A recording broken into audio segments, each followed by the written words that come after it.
For as long as I remember, my mom never was able to surrender. Yet if this shit keeps going on, I need to find me 24/7 bartender. Society's now so far astray that they love the masses to which they pray. Total fanatics liking all that which treats them like prey. They can't stay away. And if you dare to say out loud that for this state you got nothing but doubt, your peers will make sure you experience serious cash flow drought. The black sheep's in the herd, the crazy ones which society hurt. Not playing along with the absurd, able to see what was to be obscured. Not setting freedom for feeling secure. They co-opted every venture of the human soul, all the while marching towards that fucked up end goal, selling communism and laying out the psychological ground. Kids being propagandized and molded since early playground, killing the feeling of self to suffer for the greater good. This fairy tale even most leftists never really understood. Doesn't matter, now we're all wearing the hood. Alright, you're listening to Black Sheep, PGA, Post Global Awareness, music by Allergic to Bullshit. Go ahead. Live notifications have already been sent out. Ruptured on TV for a fact of tragedy. Fake reported real is a new spaceline melody. Journalism's now nothing but a mere parody. You need a auto hoax to retain your. I'm going to open up phones here. 833 311 1984. 1984 started on 3/11. But, well, that's when it became obvious. It's always been. That's when we became aware of it.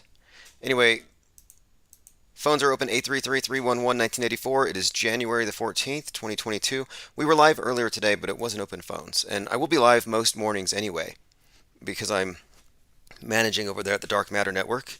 And in the morning, I'm usually there hanging out at the Commander Lou Crater Earth USA program. You have to check it out, darkmatter.radio, where you can actually find links to the YouTube channel. 10 episodes already. Commander Lou's been on Dark Matter for 2 weeks. It's gone by fast. I was the first guest. I'll have to get a copy of that and put it into the 24/7 live stream, along with all of the previous conversations Commander Lou and I have had, and a few other interviews people have requested. A few popular ones, like the one with Human Vibration, where we talk about the templating of our reality and how Kyle Rittenhouse is a world stage character, and that face of grief that he made, how iconic that was, his cry face, which LeBron James says was the result of a pocket full of lemon heads. Oh yes, Linktree. Let's start with that really quick here. Okay, Linktree has been removed. My account, so if you go to Linktree, it's a site where you put a link. It's almost like a bulletin board. You put your business cards. So you get a Linktree, and you link to all of the websites that you want people to go to. Here's my blog, here's my PayPal, here's my Facebook, SoundCloud, and so on. Well, anyway, someone decided, or somehow it was decided, that my account was inappropriate, and so they deleted it. Now, I'm not surprised or shocked. You can't even type infiniteplainsociety.com on YouTube. I'm sorry, on Facebook. On YouTube, you still can, but they look at you. But think about that. If you type in a domain, infiniteplainsociety.com, that merely goes to an informational website that has a few links, it gets blocked on Facebook. It's already been deemed, I guess, it's almost like it's a variant. It's a virus, as they see it. It's a very dangerous mind virus, and they don't want you spreading the IPS virus. There's no vax. There's no vax for the IPS virus. Speaking of which, there is a virus I wanted to talk about today, and honestly, I think it's the most boring topic in the world. But what we're looking at here is, this is the universal, ubiquitous terror threat that we're all going to have to deal with for the next 20 years. It was either this or another bout of radical Islam, and I think they went with the virus thing. So, I mean, it is like that. They do phase in certain monsters and they phase out certain monsters. It's always to frighten the people in the village, just like the movie The Village. But they had to cycle some in, some out. Like, it's not a coincidence, and Miles Mathis did a great piece on this. I think he was the first one to make this correlation, that at about the time the media became decentralized and the collective attention span's been not necessarily truncated in his view, but I think it's more about just being fragmented. It became more difficult to control people with the regular old serial killer stories, and so they went to frightening people with mass shooters for the same effect. You don't really hear about serial killers anymore. They've all gone mass shooting. They're all mass shooters. They do it all at once. So you get the story. I used to call it like it's like an episode of a cartoon, like Scooby-Doo, where I'd call it Scooby-Doo Justice. Crime happens. Crime is solved by the end of the episode, and they unmask the killer. So the media is judge and jury, and they're able to convict somebody. So by the end of the day, you know, hey, the guy who shot up the mall today is going to be on death row. Case closed. They serve it to you really fast. Whereas the serial killer drama, like Richard Ramirez, the Night Stalker, dragged out for many, many months. But anyway, I think they used the radical Islamic terrorism thing and took it as far as they could, but they converted it. So the new threat is actually white Al Qaeda, vanilla ISIS, MAGA ban, not the Taliban. Suicide bombers have been replaced by incel shooters. And I talk about this a lot, how they're not worried anymore, if you noticed, about Quran cultists trying to destroy the great Satan. No, they're worried about QAnon cultists trying to destroy the great Satan. It's the same thing. They've repackaged it. And remember, someone had provided some video. I'll have to look at this. Some supposed. Well, we'll take a look at these later. I want to go through what's right in front of me. I had to go through comments as well. I want to say thanks to everyone who was following. And if you were on Linktree, I don't plan to use them anymore. So I'll be adjusting those links. Someone let me know. Also, just heads up, we're going to be live streaming on TikTok as of tomorrow. I'm setting that up tonight. I have an Instagram account set aside for this purpose. Oh no, I'm sorry, a TikTok account set aside for this purpose. And I had to just merge it with my Instagram, and yeah, we'll be live on TikTok. Now, I didn't think that people on TikTok had attention spans that lasted more than 15 seconds, so we'll see how it goes. I'll make sure to have a lot of memes on the screen. Jizfig asks, is the Earth flat?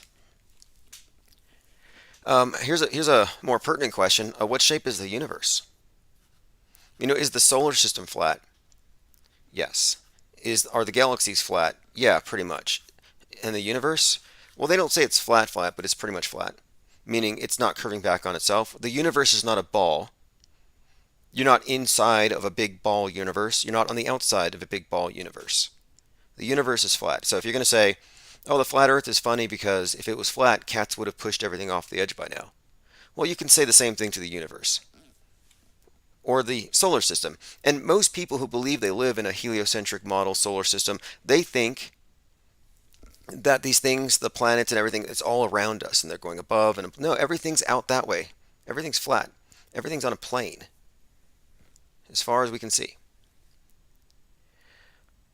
All right, let me see. Commenter asks, are you still on Dark Matter with TuneIn? Well, we will be in a few days. We're in a process of restructuring the entire schedule. And you're going to like what's going on over at Dark Matter. They're going to be introducing something they used to do, which is the news briefs. So you know how NPR, you can get these breakdowns of the news, 15-minute news briefs every few hours or whatever. There's going to be something very similar to that, but I'll make sure that you're all aware of it as it goes. And if you have any questions, you can always just respond or reply to any of the newsletters that I send out. So I'm going to go ahead and put a link in the chat. Go to infiniteplane.radio and sign up for the free newsletter. If you want to get into the Discord server, it's $2 per month. If you look at the screen here, another Infinite Plane radio prediction come true. I said they were using the concept of personal protective equipment to coerce people into spacesuits. That the new uniform that we're all going to be adopting, this is really, if you think about it, this is a religious garment. It's protect you from the new modern concept of sin that your modern priesthood has informed you about. Now, the non-believers, the heretics, they're being dealt with as we speak. And that's why this push to go against conspiracy theorists. They have to purge the non-believers. But anyway, if you look at the screen here, there's a professor who wears a fishbowl on his head, even though he's masked beneath that. Professor wearing helmet calls students, quote, vectors of disease in a Zoom rant. Now, there's nothing unusual about this. It's no different than what Agent Smith said to Neo about the human beings being a virus. Kodak Courage says, you guys on MySpace? Flatfact says, never heard of Linktree. Well, you've heard enough about Linktree to know it's garbage. And if you know anybody who uses it, I would say, hey, they're probably not your friends. Linda Curtis says IPS is the Church of the Penguinati, and Lean Dion has a bat and a bowl of soup.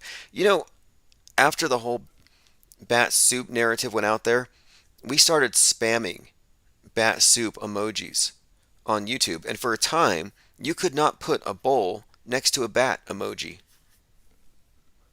in any of the chats. They had blocked it. It's been unblocked since. And I did look it up. I think the USDA has something about food safety, and if you are eating wild game, so if you are actually out there sipping on a bowl of bat soup, got to make sure the internal temperature reaches, I believe, 161 degrees. Double check that before you go through with it. Don't blame me if you start the next epidemic. All right, anyway, yeah, the professor is wearing a helmet to protect himself from the vectors of disease, aka the young, or his students. And he probably gets paid a lot of money to do this. But I've been saying that there's a trajectory here that we have all been kind of living. We've been led down this path. It started off with safe spaces on universities. And an individual like this would be an advocate of safe spaces. And a safe space was a way that you could be quarantined, you could lock yourself down to be protected from right-wing memes. In particular, right-wing ideas, right-wingers. And when I say right left, I don't mean Democrat Republican. I'm just talking about your relationship to big government. The anti-statist or the person who's not in love with big government, the person who might be a limited government conservative, their ideas are considered to be so toxic that they had to set up safe spaces so you could be socially distanced from those mind viruses. So they were preparing people for socially distancing themselves from mind viruses before they went into social distancing for the viruses. So I'm saying that social distancing is state mandated safe spaces. And if you look at the correlation between the concept of these two different ways of segregating people, it's based along ideological lines. Not a coincidence that it's the anti-vaxxers who aren't going to be allowed in the college safe spaces. So here you have your space cadet professor safely ensconced within a fishbowl.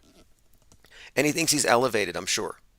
And he's probably someone who believes that we're running out of air and they're going to have to reduce the population. These people believe all kinds of crazy things, and they call you the conspiracy theorists.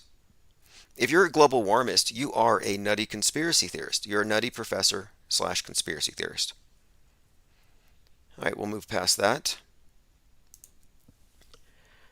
Speaking of environmentalists, they make straws illegal, but now cocaine is legal. Someone put this on a meme. They said, so now cocaine is legal in Oregon, but plastic straws aren't. That must be frustrating. I'm just bringing this up because look how invasive they are. You know, even before the COVID thing, I remember there was one thing after another. One month it was, oh, you can't use plastic bags anymore. Bad for the environment. So then we go to paper bags. Can't use paper bags. Bad for the environment. So then you got to carry your groceries. And I choose to walk because it's just a maze. It's a labyrinth. And so everyone knows my groceries because there's no bags. Then they let you use your own bags, and they say, no, you can't use your own bags because those are carriers of the virus. So then they give you the plastic bags because they're disposable. So I'm like, wait, we can use the disposable bags that destroy the world because it'll prevent us from getting the virus.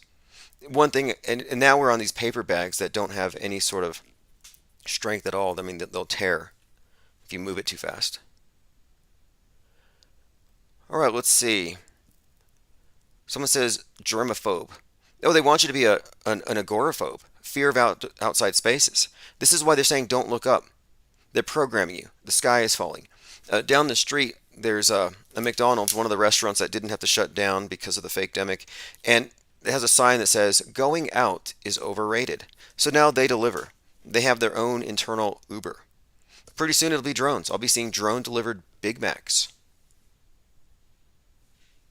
All right, let's move on. Someone says roll up $1, but they're getting rid of cash. You know, there's 2 dime stores nearby. One is like, we can't give you change back, so use a card. And the other one's like, no more cash back. And the other one's like, please donate your spare change. We're out of change. So they're really pushing the cashless society agenda. And, you know, here's a little side note, and this kind of ties in to the bigger picture here of the cashless society. The first smart store, like quite literally, the first smart store in the world was the store owned by Nipsey Hussle. We're talking about the Marathon. And he was the rapper who was ostensibly shot and killed. I mean, it was fake as can believe. You'd have to watch it. We've deconstructed it. But my point was, his store was the world's first smart store. And I remember then the whole scene was pretty much a bunch of crisis actors, very, very bad attempts at simulated CPR, but laden with symbolism. The guy was 33, carried a cross, his son named Cross, to the point where he was shot in between two, quote, thieves. And the stories were just unbelievable. One of the guys that was shot in his belt buckle, and it saved his life. And it's like, well, why did we see this big guy on a stretcher being taken to the hospital if he was shot in the belt buckle? Anyway, the story didn't add up. But my point is, that was the world's first smart store. And I remember then thinking, wait, we have this psyop full of all kinds of symbolism, linking this guy with Jesus. Even Snoop Dogg came out and said, he looks just like Jesus. We think he was Jesus. There was this rapper, I believe his name was Daylight, said the same thing. We don't know where he came from. Nipsey Hussle was Jesus. It was this absurd storyline. But my point being, this is the event that really drew my attention to this idea that they're about to start with a cashless society. Here you have this kind of false Christ figure propped up and symbolically executed near the Easter season. And they're talking about going, this store is cashless. And then, the whole marathon thing. Well, at his funeral, they had a procession that was the length of a marathon. So you have a 26-mile funeral procession, during which his wife, Lauren London, was throwing cash out the window of the limousine for the entire ride. All of this was very interesting because at the same time you had this marathon in London sponsored by Virgin. I mean, we can go into this topic, I guess, separate. I don't want to get too far into it, but I'm just saying that was back in 2019. They were already forecasting smart stores and the elimination of cash. It was also very much forecasted in a number of movies. The Batman movie, the Joker character, you see him torching a pyramid of money. And he says it's because we're a better class of criminal. And that was kind of telling you in advance, better class of criminal. Meaning they're not doing it for the money, they're doing it to destroy the money because they're advocating a different economic system. It's a communist revolution. And then, of course, when COVID kicks off, you had this talk about, the money will carry it, which is the theme of Dark Winter. The Division, Tom Clancy. The money is the super spreader, and it starts on a Black Friday. All right, let me see here. Going through comments. Oh yeah, Debuser says, Fakeologist Discord got whacked today. Accounts disabled. How should IPS burned accounts get reinstated? Oh, that's tough. Yeah, I saw that. Trafficking and dangerous misinformation. That's how they're treating it. They're treating it like a terror cell. And they're going really in a very targeted manner. Now, as far as his Discord server, it makes me think that somebody actually went in there and reported it. But what's crazy about it is they're sending messages to people.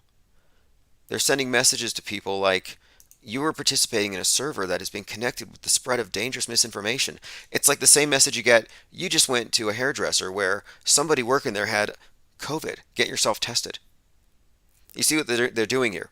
And I pointed this out before the pandemic even started. I said, you'll note the mass media is using the language of epidemiology to describe memes and ideas they don't like. They're creating thought crimes in the minds of the masses, and the people believe in thought crimes. They believe memes kill. Lean Dion says Lauren throws cash out and people died fighting to get it. Yeah, supposedly there were 3 deaths, people running under the tires of the limousine to get the cash. The whole thing seemed like a big op. Great theater, though. And Snoop Dogg is definitely a part of that one, which made me question whether that guy Drakeo actually died. You had that out. Yeah, Drake, not Drake. Drake is the guy who's saying knife talk at the Astro World. But Drakeo the ruler was, and they're saying here, look, the assassination of Drakeo the ruler. So this is interesting, considering all the knife symbolism. I already talked about this the other day, but on December 19th, he had his throat slashed. So I'm like, knife talk, throat slashed, Drakeo. Interesting connection. But what's more, this was at an event called Once Upon a Time in LA, and everything about it looks staged and fake. Look at this here. In the middle of his murder investigation, Drakeo once rapped, he's talking about a friend of his, prodding the detectives, judging by my case files, I am obsessed with rifles. The first song he recorded out of jail, Fights Don't Matter, had a hook about firing shots 33 times instead of using his fists. Okay, so instead of using your fists, you're going to shoot 33 times. Why that number? My point being, you can just skim any article about any of these characters that seem to be death fakers or suspected death fakers, and you see all the same hand signs, code words, phrases, and all the same usual cast of periphery characters such as Snoop Dogg. By the way, Snoop Dogg has, I believe, trademarked his own brand of hot dogs called Snoop Dogs. So I'm hoping it takes away the tarnish that the whole Pizzagate thing gave to hot dogs. I mean, ever since I read about Obama's $65,000 hot dog party, I just never looked at those things the same. Pizzagate ruined pizza for about 2 years for me.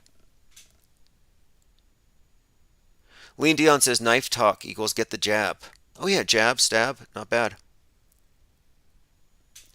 But again, these are stories that have been spread out over time. The knife thing started with Halloween Kills, Captain Kirk's face on the killer, Mike Myers, MM33. The whole thing is just laden with symbolism. But the stabbing thing, Sir David Ames getting stabbed 17 times, you the QAnon guy stabbing his kid 17 times. I mean, what are the odds? Astro World, another. There's just so much. In fact, let's get into this really quick. I wanted to bring up some other things, but we were talking about snowflakes and censorship. And here is an example of the type of person that we are losing our channels for. They are burning our books, destroying our culture because of this. They have to protect people like this. This is Yellick Kelly on Twitter. I'm triple masked today. I felt marginally safer, but I still wanted to break down in tears when I got home. And here she is, triple masked. Who knows how many vaxes she's had? Dozens by the looks of her eyes. Almost pure black, almost pure goo blood. It's almost all the way up to the crown. No, anyway, my point being, she's in tears. She's terrorized. Dr. Fauci is a terrorist. Am I wrong about that? It's not hyperbole. I mean, look, he scared this poor lady. And I don't mean to rip on her. I don't know her. She's probably nice. But you know what? The third layer will absorb the tears. You won't even feel it on your face. So sad. Melting snowflakes. But the truth is, she's also a hypocrite, because if you really believe all this stuff and the quote science of lockdowns, you would be locked down, having your Big Macs droned to your house. You'll live longer. Like that lady in Philadelphia, she lived to 106, and she's like, I attribute it to Big Macs. Faith in Big Macs. Faith and, not in. But yeah, 106. Triple layer mask. I mean, how can you even breathe? She looks like she can't breathe. I want to send an ambulance to that car wherever she's parked. All right, going through comments. All right, phone's going to be open here in just a moment. 833-311-1984. We have two different chat streams I'm monitoring here. All right, everything's looking good here. Yeah, so it's too bad about Fakeologist Discord. The best I can say for what we're doing here, look, we have been deleted, removed, kicked off, 86 off of every website imaginable. It doesn't matter. We always reconstitute. And if the Discord server does go down, I'll just send out an invitation through the newsletter. So if you're not on the newsletter, just go to infiniteplane.radio. Anybody on Patreon, you'll be in the know no matter what, even if everything falls apart. And it's going to. Listen to this. Black Box could record the collapse of civilization to be installed on the west coast of Tasmania. So they're installing a big black box to record whatever happens to us in the coming weeks or months. How much longer is this going to go on? And you know how I've been saying that the main problem of our time, because right now we're reliving, I think, we're going through a bit of what I've been calling this is it's a neo-reformation. The internet did it. Broke the media, which is the church. The mass media is your state church. It is the de facto state church for the entire, quote, globe. And the internet has done some damage, like movable type press. And so it's all about reality control. That's why we have the schism of these, are you saved or not saved? It's not about what's in your blood. It's not about goo blood or killing you or sterilizing you. Honestly, I think it's about this. When you accept the premise that it's necessary, when you accept the virus, you have accepted the existence of sin. I mean, it's very simple. To be converted into a radically different worldview, like from an atheist or Christian, you'd have to accept the existence of sin and the need to expiate that sin so you don't go to hell or whatever. So you don't piss off the God and get the whole world flooded and it's all your fault. So what they've done is they've reintroduced this concept with the virus. And if you accept the premise of the virus, it's invisible, you can't see it, you got to trust the guys in the white robes from the church. If you accept the premise of the virus, you're going to get the hand sanitizer holy water. You're going to get the baptism vax. You're going to do the religious rites of putting on the garbs and standing 6 feet apart from everybody else. So it was the imposition of a religion. And I think they had to impose a religion to make sure that you're on the side of establishment media science and establishment media news reporting. In other words, to make sure you're still in the church, despite the fact that the media, the church, has fractured. And now that they have started this, they have people on their side, they have that dividing line, and now it's just a matter of getting rid of the non-believers. And I've been saying what we're dealing with here, though, it's not about people being given access to stuff they can suddenly read. The Reformation now is about the difference between people who can see through fake news and people who can't. If you can't see through fake news, you're functionally illiterate in my perspective. So I've been pointing out that that is the fundamental divide now. Are you able to read for yourself or know for yourself what is true, or are you still taking everything secondhand through the controlled priesthood? And so here, this is from the Independent just a couple hours ago, the Tom Cruise test shows that people cannot detect fake videos, even when they know they are fake. It says the difficulty of identifying deepfakes, quote, threatens to lower the information value of video media entirely, researcher warns. And I've been saying this for some time, that if you automatically believe what you see on the screen, you're making a fundamental error in logic.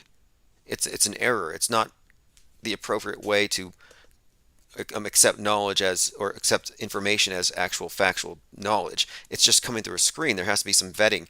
And I think it has turned people into what I've called auto-believers. And here it's saying it has. The information value of video media, it's worthless if people believe everything they see on the screen and now they can present miracles. And the public has become, I believe, spellbound. They're almost superstitious and they believe miracles. The Tom Cruise test is a reference to the deep fake that no one was able to see through. And the guy's name is Jerome LeBlanc, the Tom Cruise impersonator. And he was just kicked off Instagram. Now, this is interesting stuff here. Does anybody here in the chat want to guess how old the Tom Cruise impersonator is, who just got kicked off Instagram for being too much alike? Let's see, going through comments, see if anybody guesses it. It's usually easy. Here's a hint. Anytime I ask you to guess, the answer is going to be 33. Anybody have an answer? All right, I see a 33. Yes. Jerome LeBlanc, 33, lives in San Diego, and he built up his Tom Cruise lookalike business. He has 30,000 followers on Instagram, and he was kicked off the app. So you got these deep fakes, you got these impersonators. You know the name Thomas actually means twin. But my point is, the public's no longer able to know the difference between real and fake because they have placed too much faith in the church of state, which is largely the television. And then they put the burden on you. And if you don't believe it, you're bad. You don't have faith, so you're bad. You're going to, not hell, but whatever the equivalent is.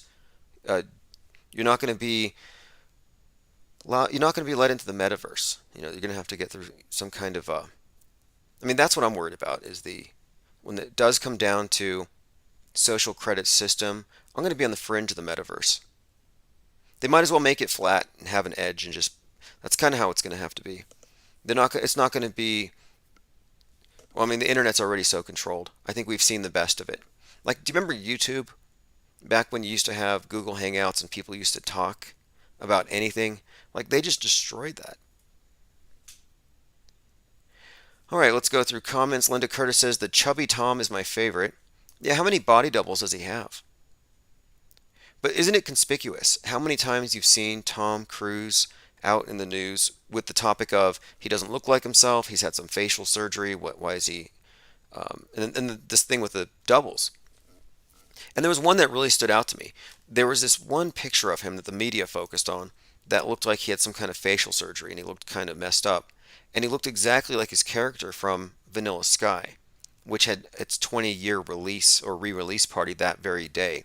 I mean, just really interesting, bizarre stuff with Tom Cruise. The weirdest thing with Tom Cruise from 2021, I think, two things. One, parachuting down from the sky, and they use some kind of drone scrambling signal or noises in order to prevent any drones from getting close-up footage of Tom Cruise as he was parachuting down.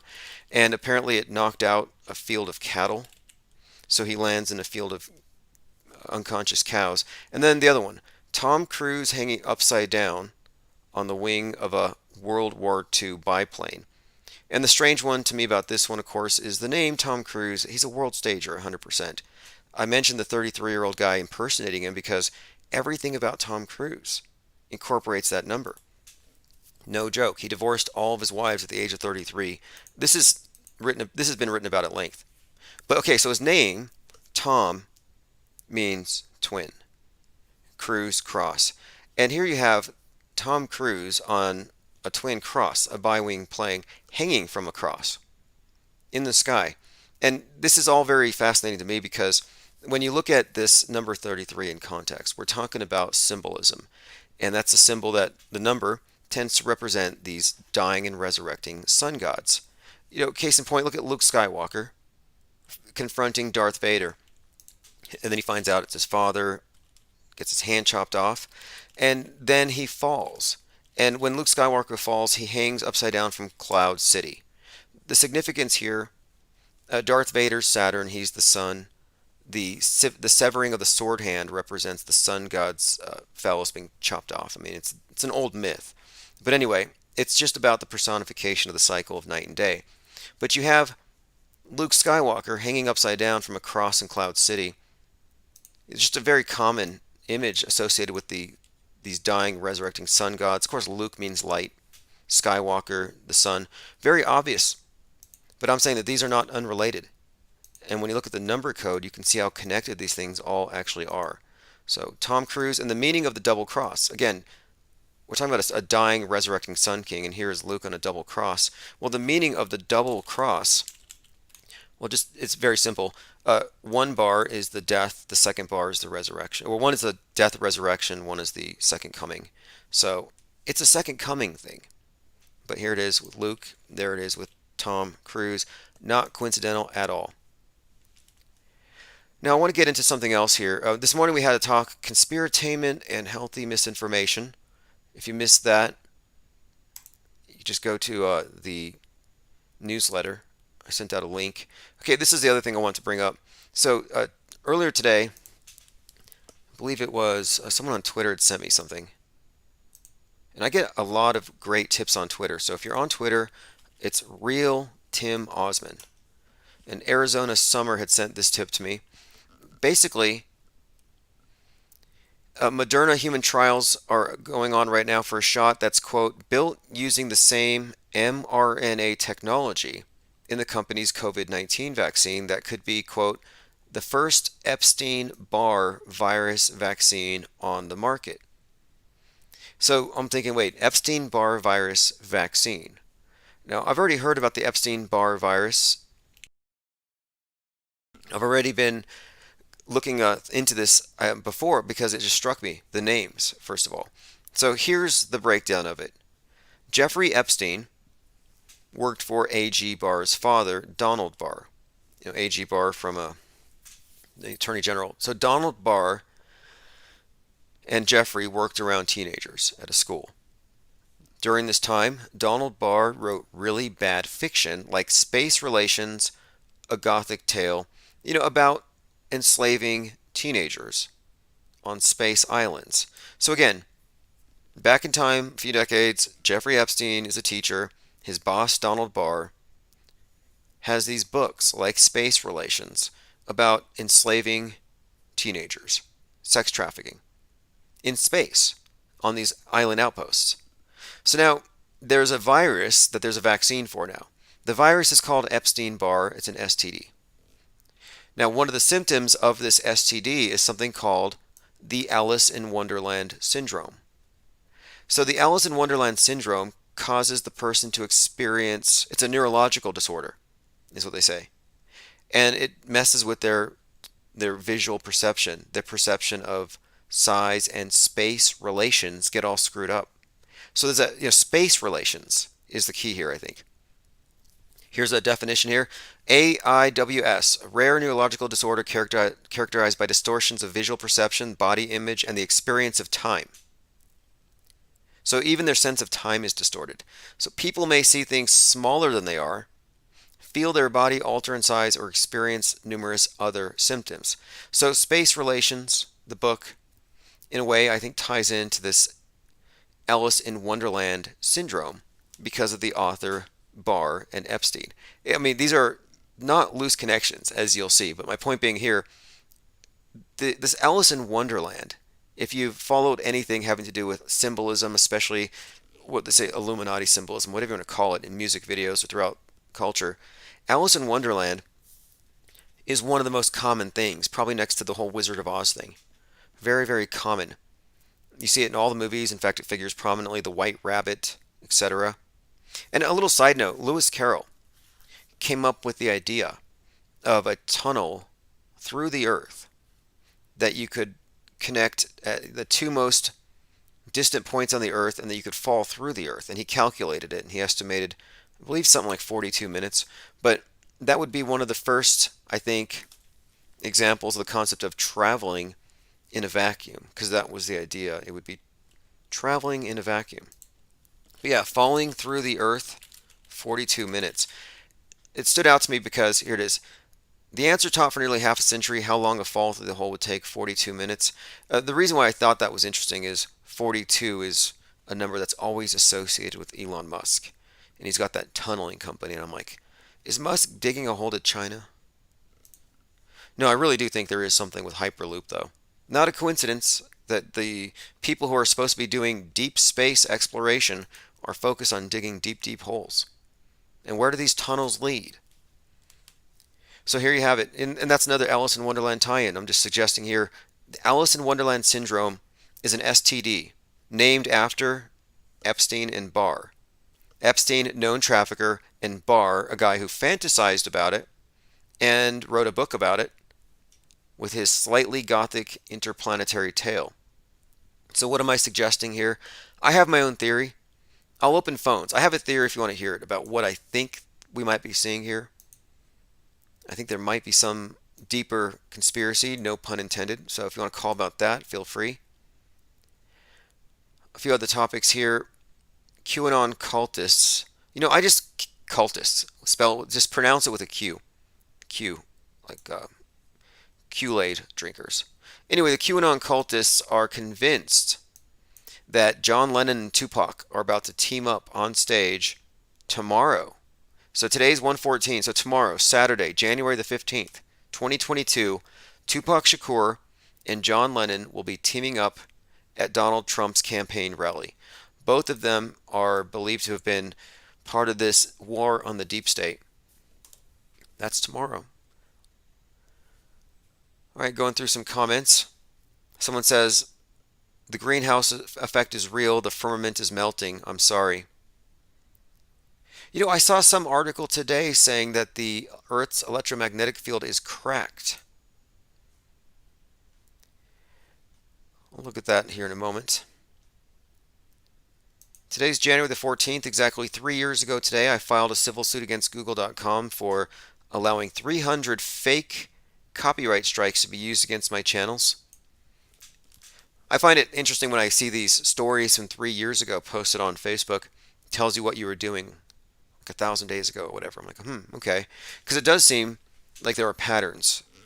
And I'm not a believer in astrology. I know the billionaires are. I know the elite are. The people that control the world use it, whatever it is. In a way, I kind of am. I'm not a believer in it, but I know it exists and I know it's used. It's undeniable. Look no further than the Great Reset and the Saturn-Jupiter conjunction. And then the previous one from around about 400 years prior. And then, of course, the Bethlehem star, going back to the supposed birth of Jesus 2,000 years ago. It shows you there's long-term planning going on here. The Great Reset thing didn't just come up out of nowhere. Kind of like after 9/11, like the next day they have this 3,000-page Patriot Act thing ready to go. There's some foreknowledge there.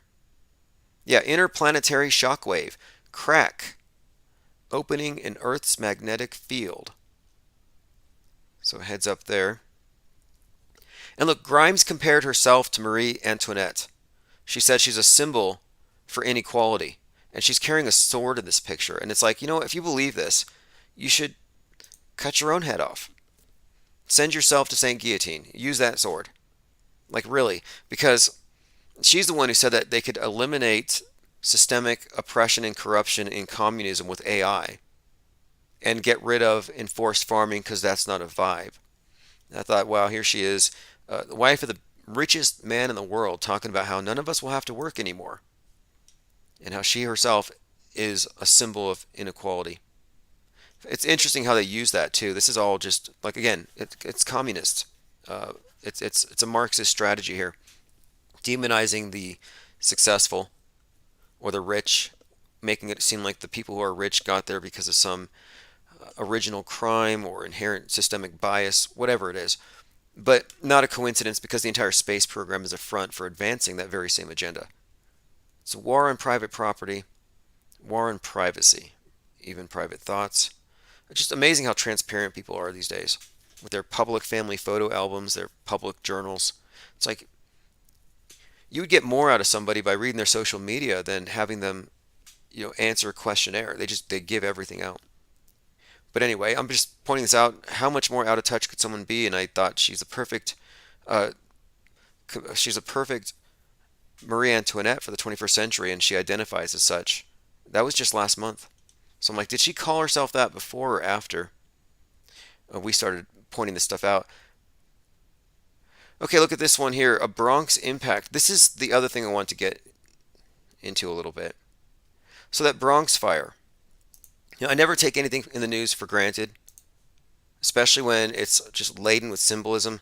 So on 1/9, as in January 9th, you had a 19-story building, and originally it was reported, and this matters because they changed it later, originally it was reported 19 dead. You got Northwest Tower. So you have these two towers, 1/9, 19 floors, 19 dead. You see the pattern here? The two towers, and it was the Northwest Tower. So anyway, we're looking at this, and the whole thing was started by, quote, space heaters. And here's where the inequality thing comes into it. So one of the things that has come out of this is that space heaters are a symbol of inequality. So they're a symbol of it represents rather this disparity between the rich who don't need them and the poor who rely on them because they have to, and then it endangers them. So the poor are inadvertently affected more by climate change than the rich. It's another climate change tie-in, but it's also a tie-in just about how unfair this system is. And this is another part of the I can't breathe narrative, and I believe that was even used there. And someone pointed this out to me, that it was number 42, fire truck number 42, and I thought that's interesting. Perhaps a reference to Washington, because it was the Northwest Tower. But again, space heaters. You can add to that, right now, space war, heating up. Space heaters could also be a reference to global warming, which is another tie-in to this bigger agenda of the present economic and political system taking away the air. We can't breathe because capitalism. We can't breathe because of the oppression that it requires to sustain itself. It's all, if you ask me, it's all zeitgeist shaping. The Fifth Buddha posted this a little while ago. He says Snowpiercer, the movie Snowpiercer, is considered to be a sequel to Willy Wonka. Evil Coyote just subscribed. Appreciate the subscription. The coyotes will come down from the foothills here in the winter months. They'll go down in the ditches that allow them to get deep into the city. They'll jump over 6-foot fences and they'll eat your cats and dogs. Like, you can't let your cats walk around at night if you're too close to the foothills. I mean, I learned it the hard way, and I remember it was a friend's, but I remember I was talking to the animal control person about this because we were trying to figure out what happened to this cat, and they said, well, the coyotes just go straight for the soft parts. They don't even go for anything else.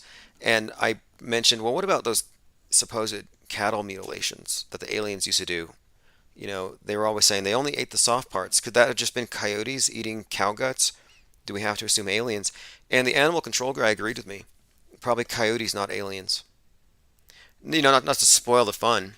So many people want to believe that there are technologically superior and advanced beings that go around mutilating animals for fun. But you should know that the entire ufology, the entire mythos about alien abduction and cattle mutilation, that's all stuff that was dreamed up by the Air Force, special agents, purposefully spreading disinformation to target conspiracy theorists. Commenter says phones aren't working. Okay, I'm going to double check the phone situation here in just a moment. Let me go ahead and review the chats. All right, one moment here. Usually it's gremlins. Okay, it looks like I might have left the ringer off. Let me double check that. Appreciate anyone who wants to call in 833-311-1984 and leave a message or call live, either way. Okay, it looks like we have one voicemail. Hey, just trying to call in. You're live. What's up? Okay, good. We are live and the phones are on. So phones are open, 833-311-1984. Have a voicemail here. Tim, it's Lou Fiore. Hope you're well. Listen, I wanted to, I just dumped some stuff in Facebook for you. Just wanted to follow. Oh, Commander Lou. And yeah, I got the message.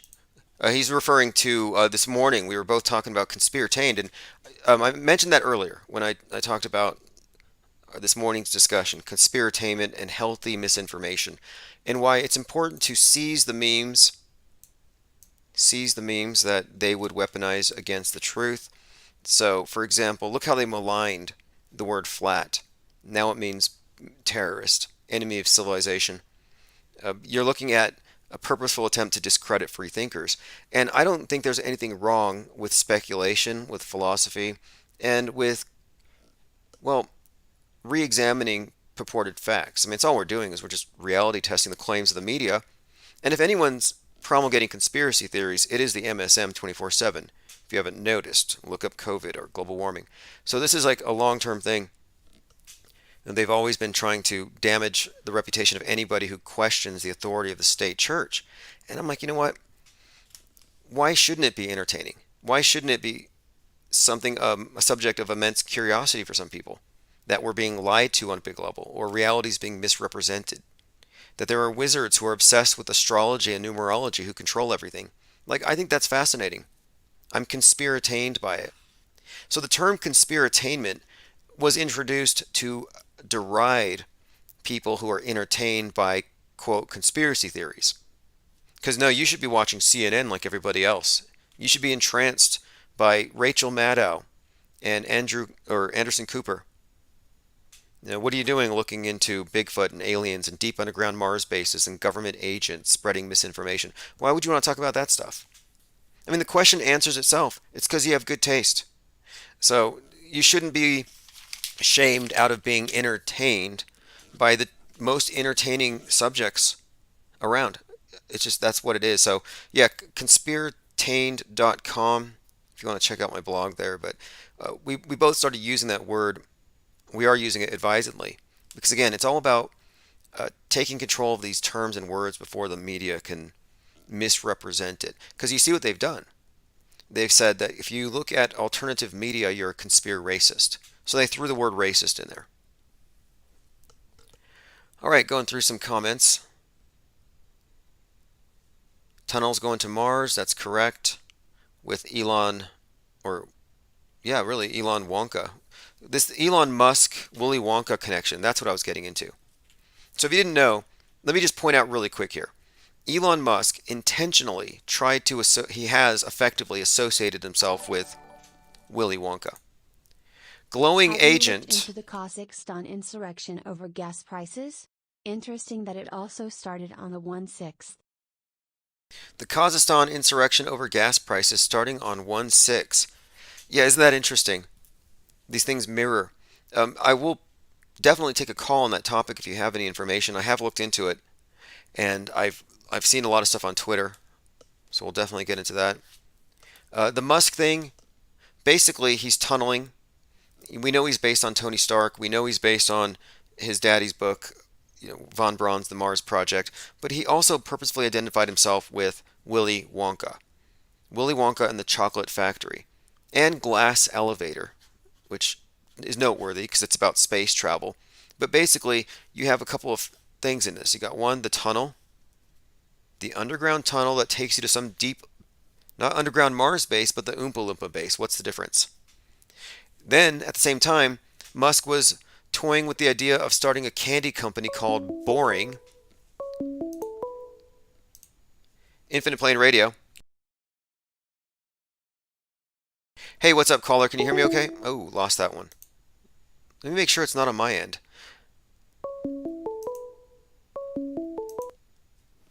All right, one more time. Hey, same caller?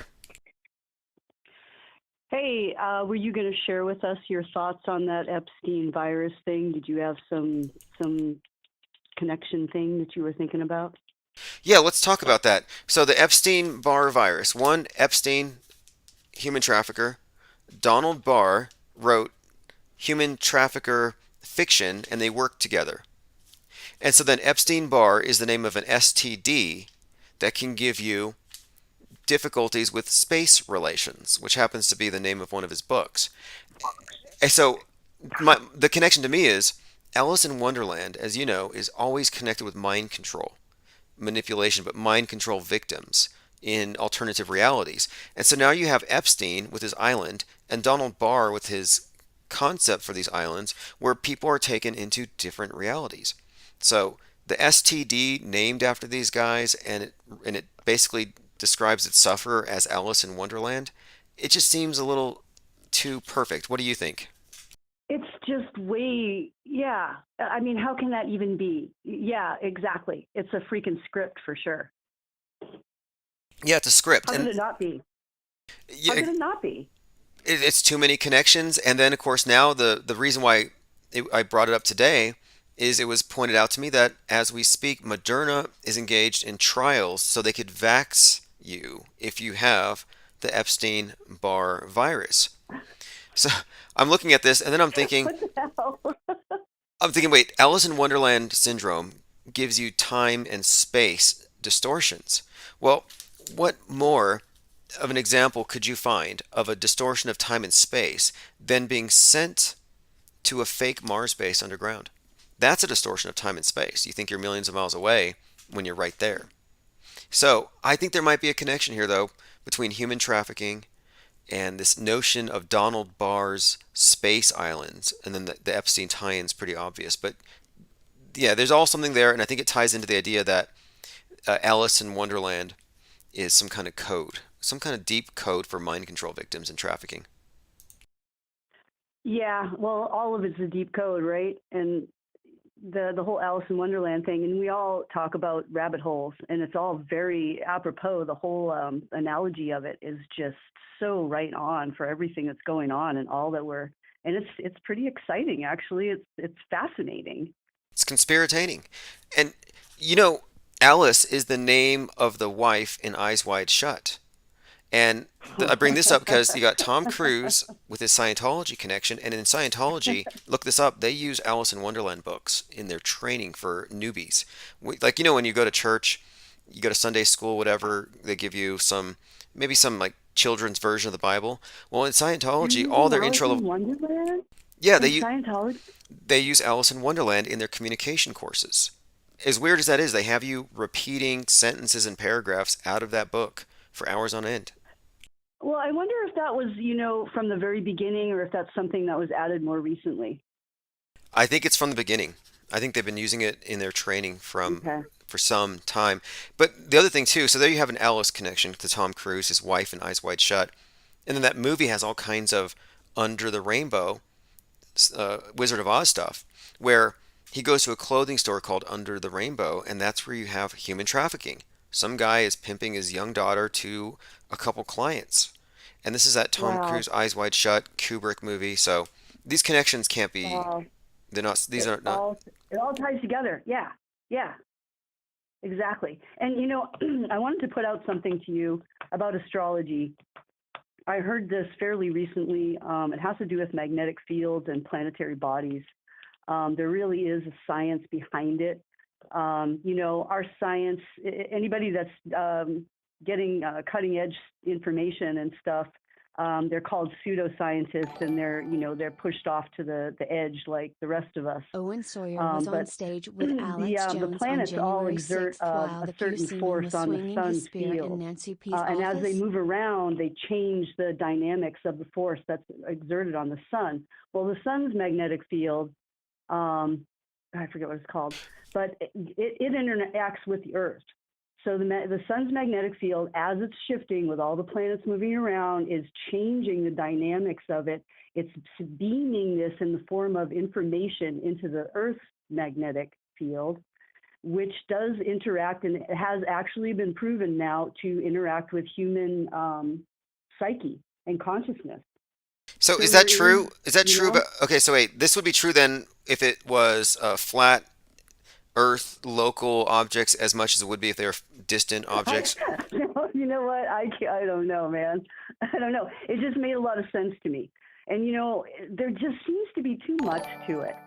Even if you're just saying, well, these people are the only ones using it. I mean, I feel stuff, and I don't even know what. I'm not aware of what's going on with the planets and stuff, and I'll feel shit and be like, what the fuck is going Well, let me run on, this by man? you. And then I'll So, find out. because I don't really believe in this stuff either, but I notice it. I'm always making fun of Kyle and Greta for having the same birthday. It's just too much of a coincidence for me. We see all the structure, but even in my own life, I've picked up on patterns where it seems like I'm following along with some astrological script. And for example, the first day of Leo, I happened to find a ring on the ground with a lion's head on it, and I saved these things. The first day, and this is the same year, this was in 2019, the first day of Libra, I find a piece of paper with an image of scales. And then, I'm not even looking for this stuff. First day of Scorpio, I'm on the way to a convenience store for coffee, and I pass a guy who looks like he's from the MS-13, totally tattooed Mexican mafia fellow with a silver scorpion pendant around his neck, like a big metal scorpion. I'm like, it's the first day of Scorpio, I find out a couple hours later. So, I mean, I've been noticing these patterns and synchronicities, and I'm like, well, maybe there is some kind of order here, and it has something to do with um, with this astrological model, but I'm not really quite sure how to explain this stuff. There's order upon order upon order. I don't think there's really such a thing as chaos.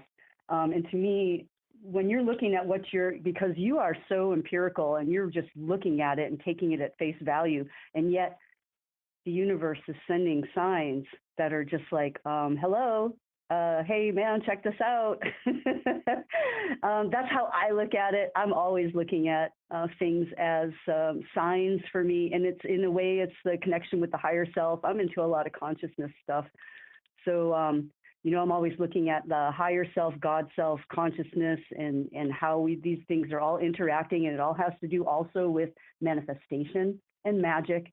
And the dark forces can use the same exact. This is all physics, basically. Once our science catches up with this stuff, it's real physics. Consciousness is a player in the physics playing field, and it just it's poo-pooed, but these people know how to use it. They're just using it with the intent of control and subjugation. Yes, Whereas people yes. that are using it kind of on the white side are using it to awaken the population and to further evolution or quicken it up somehow, get people out of fear and owning their power. Because we all know it's going to be better for all of us the sooner everybody does that.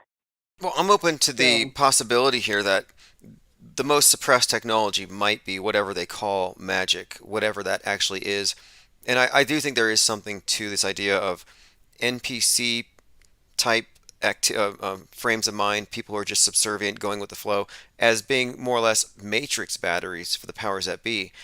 Does it go higher than just your economic and your labor and whatever else you put out there? I think so. I think that it has to do with it controlling goes way human farther. attention. Yeah, I think that there is something there, and it's given away though. It's given away with all of the so-called conspiracy theories. So you're not supposed to look at it. But let me ask you this one. You talk about consciousness and your interest in this. I've heard this idea that the human aura extends out a certain distance, like 6 feet possibly. I don't know how you would measure or know this, but do you think that the social distancing is somehow meant to disconnect people so our only connections are filtered through the metaverse and not actual organic biological connections? It does. It is meant to separate people. And just like what you're saying, if the masses are that unconscious, then 6 feet is going to be sufficient to mess with them and kind of dumb them down and isolate and gray everybody's shit down. But to my understanding, and from the things that I've heard that resonate as truth with me, the auric field actually extends over 20 feet from a human being, and it has to do. And again, this is physics, and it has to do with every molecule of DNA in your body has a tiny magnetic force. And when you have 3 trillion overlapping magnetic forces, it creates something. I tried to look this up and I couldn't. The source I heard called it inductance, but I don't think that's right. But there is some kind of a magic that happens with overlapping magnetic forces. Now, Tesla was doing this stuff. He figured out how to make things weightless with oscillating magnetic fields. And he did do it, but he couldn't control it. And I really think the government already knows how to do all this stuff. I mean, they've got his stuff and they figured it out. But these are all things that, we can figure out and use for ourselves as well. Consciousness is the key. That's the tech. That's the new tech. Yeah, I think so too. And I think there's another element to it I find to be really compelling and interesting is the idea that there's some kind of interface where, we have this idea of cyberspace and the metaverse, but there might be something else here. And I think that our conscious attention being focused at these black boxes and these black screens, if you look at just basic standard occult ritual magic, you're looking at a form of idol worship. And I don't think that these things can go on without having an effect. I think what we're engaged in collectively might be some kind of inadvertent harvesting of our attention in the form of what you'd call group magical ritual, whether or not you want to be a part of it. But I think that the way magical ritual works, if you look in the theory and practice of it, and I've been doing a lot of research on this recently because I want to focus on this as it relates to media. A big component of it is the emotion released by the participants. So if you think about yourself like in a movie theater, you're in a big black box, you're in the Saturnian cube, and then the images are just God-sized faces up there communicating occult symbolism, color magic, word magic, metascript, subtext that you're not even meant to see. You can point to some of these movies where the general ticket buying public doesn't know that there's an occult subtext to any of this stuff, and you're just there absorbing it. So I'm like, well, there's got to be a reason for it. We must be in church. The matrix batteries, yeah, they're all in there. And yeah, I really do believe that there are entities that feed off of negative emotions. They're feeding off of it. And so and also they're disempowering people. The last thing they want is for people to be responsible for themselves and to own their power as creators of their reality. Because once people figure that out, the game's over. And a lot of us have figured it out. Yeah, I agree with that. Okay, those are the snowflakes in this world who they feel like, well, this video offends me, so it should burn. So I never have to be offended. So instead of taking control of their own responses and just not looking at it, they want Big Brother to come in and make the world safe, make the internet safe, make everything safe for them. And you can see what's going on with this is that, this whole pandemic has really just been a nanny state takeover. And even though many people are seeing through it, I think there are just as many people who are enticed by it and embracing it and going for what I'm calling lockdown culture. And I pointed out the McDonald's down the street has a sign out front that says, "Going out is overrated. We deliver." I'm like, okay. Like, what does that mean? Well, so a big part of the whole game that they quote unquote play is everybody has free will here. And so, I actually called you once before and we talked about the way they have to kind of reveal their plan in plain sight before they can actually do stuff, because it's a way of getting permission from people, even on an unconscious level. And so this is a free will area, and free will cannot be violated. But if you've got, people just sitting there, not owning their power, expecting the government to take care of them, and just, producing a bunch of loosh that's all fear and hatred and division, I gotta just think that it's gonna get better. People are gonna wake up. It's such a shallow life. It's not really living. So Well, AK I all am day, seeing some. a guy in the comments here, sorry to interrupt you, he just said safe world order. And what do you think when you think maximum security, panopticon, total surveillance? And we are in a quote global decentralized FEMA camp right now. Yeah. No, and yeah. Geez, dude. I just look at the resourcefulness of people. Every time the government has tried to shut stuff down, people find a way around it. And I think people have gotten really good at that. And I can only trust that we're always going to be able to gather and communicate with each other, because I can't even imagine if we couldn't. So I always Yes. want to keep a positive outlook, because that helps me stay empowered. And so that's how I stay empowered. I just was like, screw you guys. I'm going to laugh in your face. You're just a bunch of freaking, I'm sorry you have such a dark life. Go and play with each other. Leave us alone. Let us play our game over here.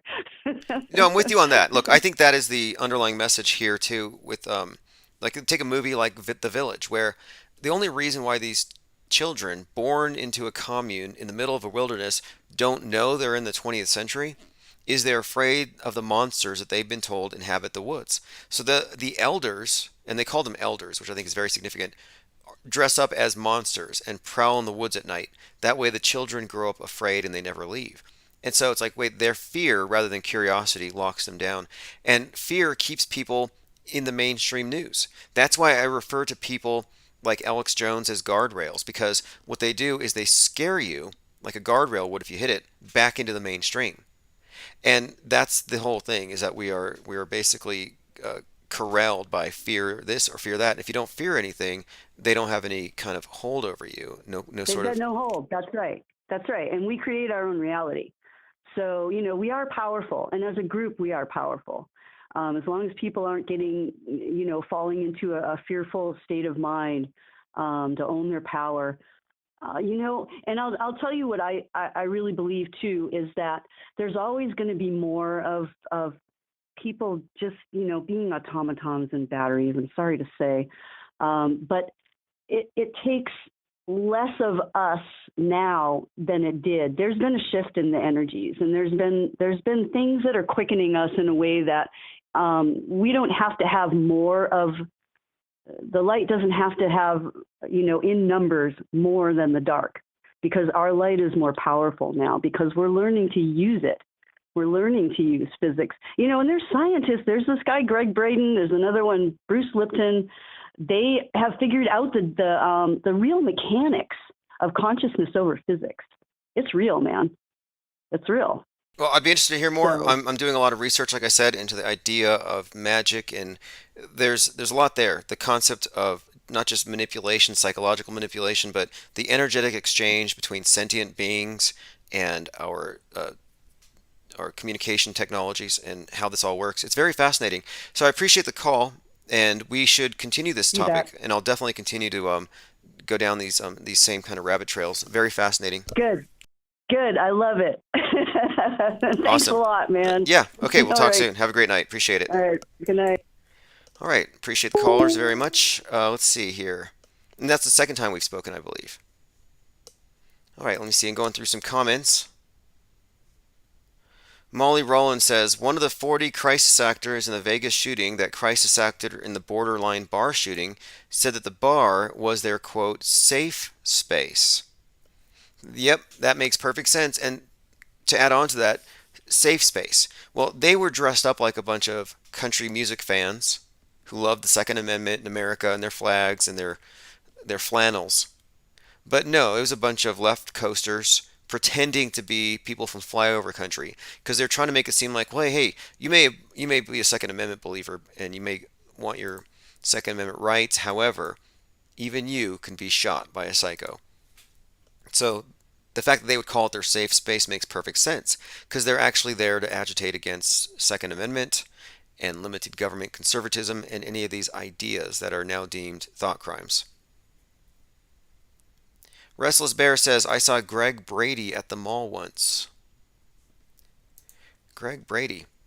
All right, let's see. I'm going through comments. Someone said, great call. Symbolic Stud says, awesome caller. And look, I got a couple of super chats, one of them being from Not Cute, who said, Owen Schroyer and the QAnon Shaman shared a stage on 1/6. I'd have to see them in the same picture. And the reason why is that if you listen to Jonah Mendez, who was the CIA director of disguise, she said that their agents could go from one persona to another in a matter of seconds. So Owen Schroyer could be giving a speech, and then he steps beneath the stage, he puts on the Viking helmet, they throw on the makeup, he rips off his shirt, they already have the fake tats. Like, it's not really a good disguise. I think there might be some gum plumper and maybe some false teeth, but that's about it. All right, let's see. Molly Rowland says, yes, we create our own world. The world is in you. You are not in the world. Yeah, I do think there is. I believe there's a relationship there. Cybernetic, some kind of relationship. Whatever you put out does have some kind of a, not necessarily karmic, but like I get the sense that we are on some level co-creators, but not the dominant influence. But I don't think that we are objects, just surrounded by objects. I think that there's a connection here that has to do with as this reality is being manifested, we're somehow a part of it. When I say we, I mean only when we're very much aware of it. I think for the most part it's passive, and that we're essentially batteries. All right, so we're talking about the Epstein-Barr virus. Again, just really quick to recap this. Donald Barr wrote books about trafficking teenagers. He hired Jeffrey Epstein, who trafficked teenagers. There is an STD named after them called the Epstein-Barr virus that gives you Alice in Wonderland syndrome, that gives you a distorted sense of time and space. So you've got the Alice in Wonderland syndrome, space relations, and the Epstein-Barr virus. Very interesting connections. And then you throw in the COVID-19 vaccine into this thing, and you kind of bring Bill Gates into the picture, because Bill Gates was a regular over there at the island. So what do you make of that? Somebody didn't know about the Scientology's use of Alice in Wonderland. You can look at it here. Training routines. Wikipedia, Scientology, Training Routine 1, Dear Alice. The student will read several lines from Alice in Wonderland to the coach as if saying them to himself. The coach will then acknowledge the line, and whether or not the student flunks it, and whether or not it was communicated clearly. Training routine number 2. The coach reads the student lines from Alice in Wonderland in a reversal of training routine 1. The student must acknowledge each line clearly to the end of the cycle of communication. Now, I know this because I've done this, and I was investigating, as I investigate a lot of different groups and organizations and so-called cults, and I already knew about the symbolic meaning of Alice in Wonderland with regard to mind control. So I was a little surprised to find out that the very first thing you do is you spend time seated across from somebody behind closed doors, reading randomly different lines that Alice reads when she's in Wonderland. And I'm like, so what? People line up and they pay for MK Ultra? Like, what's going on here? Very bizarre. And again, Alice is the name of Tom Cruise, the Jesus Christ of Scientology, Tom Cruise's wife in Eyes Wide Shut. Very significant movie. Extremely significant director when you get into the topic of meta-scripting. Now, I'm still, just to mention that commenter who said that Owen Schroyer and QAnon Shaman shared a stage. I'd have to see the two of them together to be convinced, because it looks to me like it's the same person. All right, thanks to all the commenters and Restream. It says congratulations, 100 messages there so far. And we have a separate chat I'm also monitoring. Pippi Langstruff says evolution. Oh, evolution, yes. Howard says Alex Jones is fading. Let me know what you mean by that. I'm curious. I know that he had red eyes after his wife hit him in the head 20 times with a shampoo bottle. It wasn't No More Tears. And then his wife has 5-pound balls. Isn't that crazy? He's like, he goes home. I guess they were drinking or something. Was it New Year's? I mean, this kind of stuff happens at people's homes on New Year's. Yeah, here it is. The wife of InfoWars host hit him 20 times, including a bottle of soap, and tried to hit him with 5-pound balls. Like, what kind of 5-pound stone balls does she have? Just sitting around. Yep. Struck him over 20 times with a soap bottle. She was arrested for domestic violence. Maybe she was one of these MK Ultra triggered assassins, where it's pre-programmed. We're getting close to endgame, and Alex Jones is a little too dangerous. Molly Rollins says, happy the show is on. Look, we're going to do pretty much this every, at least 5 nights a week. We want to do open phones.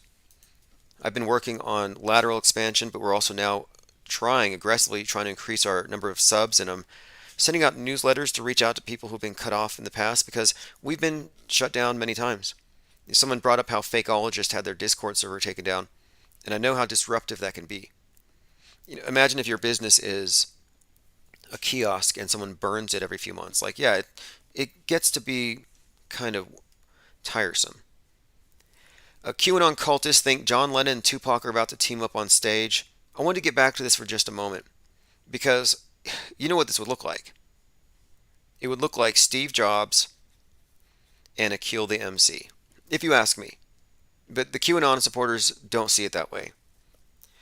Let's see, it says they're gathering in Arizona, and this is tomorrow, for Trump's rally Saturday night, and some believe that John Lennon and Tupac will be teaming up. I'm trying to find some details on this. Oh, it's Mr. Protzman. Mr. Protzman had QAnoners believing he was JFK Jr. because his voice sounds the same. So he had a YouTube channel where he would speak Q Kabbalah, like this bastardized version of Kabbalah, and he would decode Trump's tweets and cross-reference them with Q drops and point to how this meant that JFK and his son will be back in Dallas on the anniversary of JFK's death. So it's like, well, this guy had some clout and credibility, and I remember how excited people were thinking, wow, JFK Jr. is talking to us on YouTube. There's 10,000 people listening. Turns out it's not JFK Jr., it's Michael Protzman. So anyway, some Protzman supporters have spotted that Trump's official announcements mention, quote, live entertainment tomorrow. Protzman says this will include a band made up of dead musicians and singers, including Michael Jackson, Prince, Whitney Houston, Janis Joplin, Tupac, and John Lennon. Magic is the mass absorption of contagious mental thought. #hive mind probably practiced with Devjuk magic. Fascinating.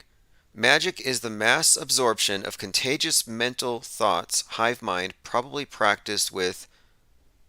Fascinating. Yeah, I think that's exactly what it is.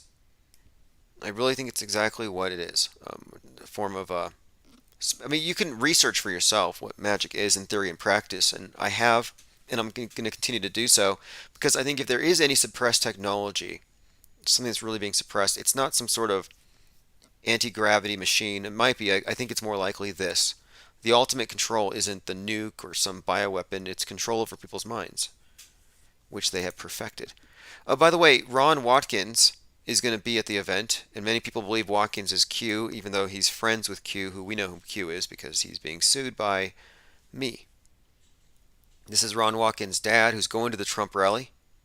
If you want to go meet the guy, I think these guys are feds.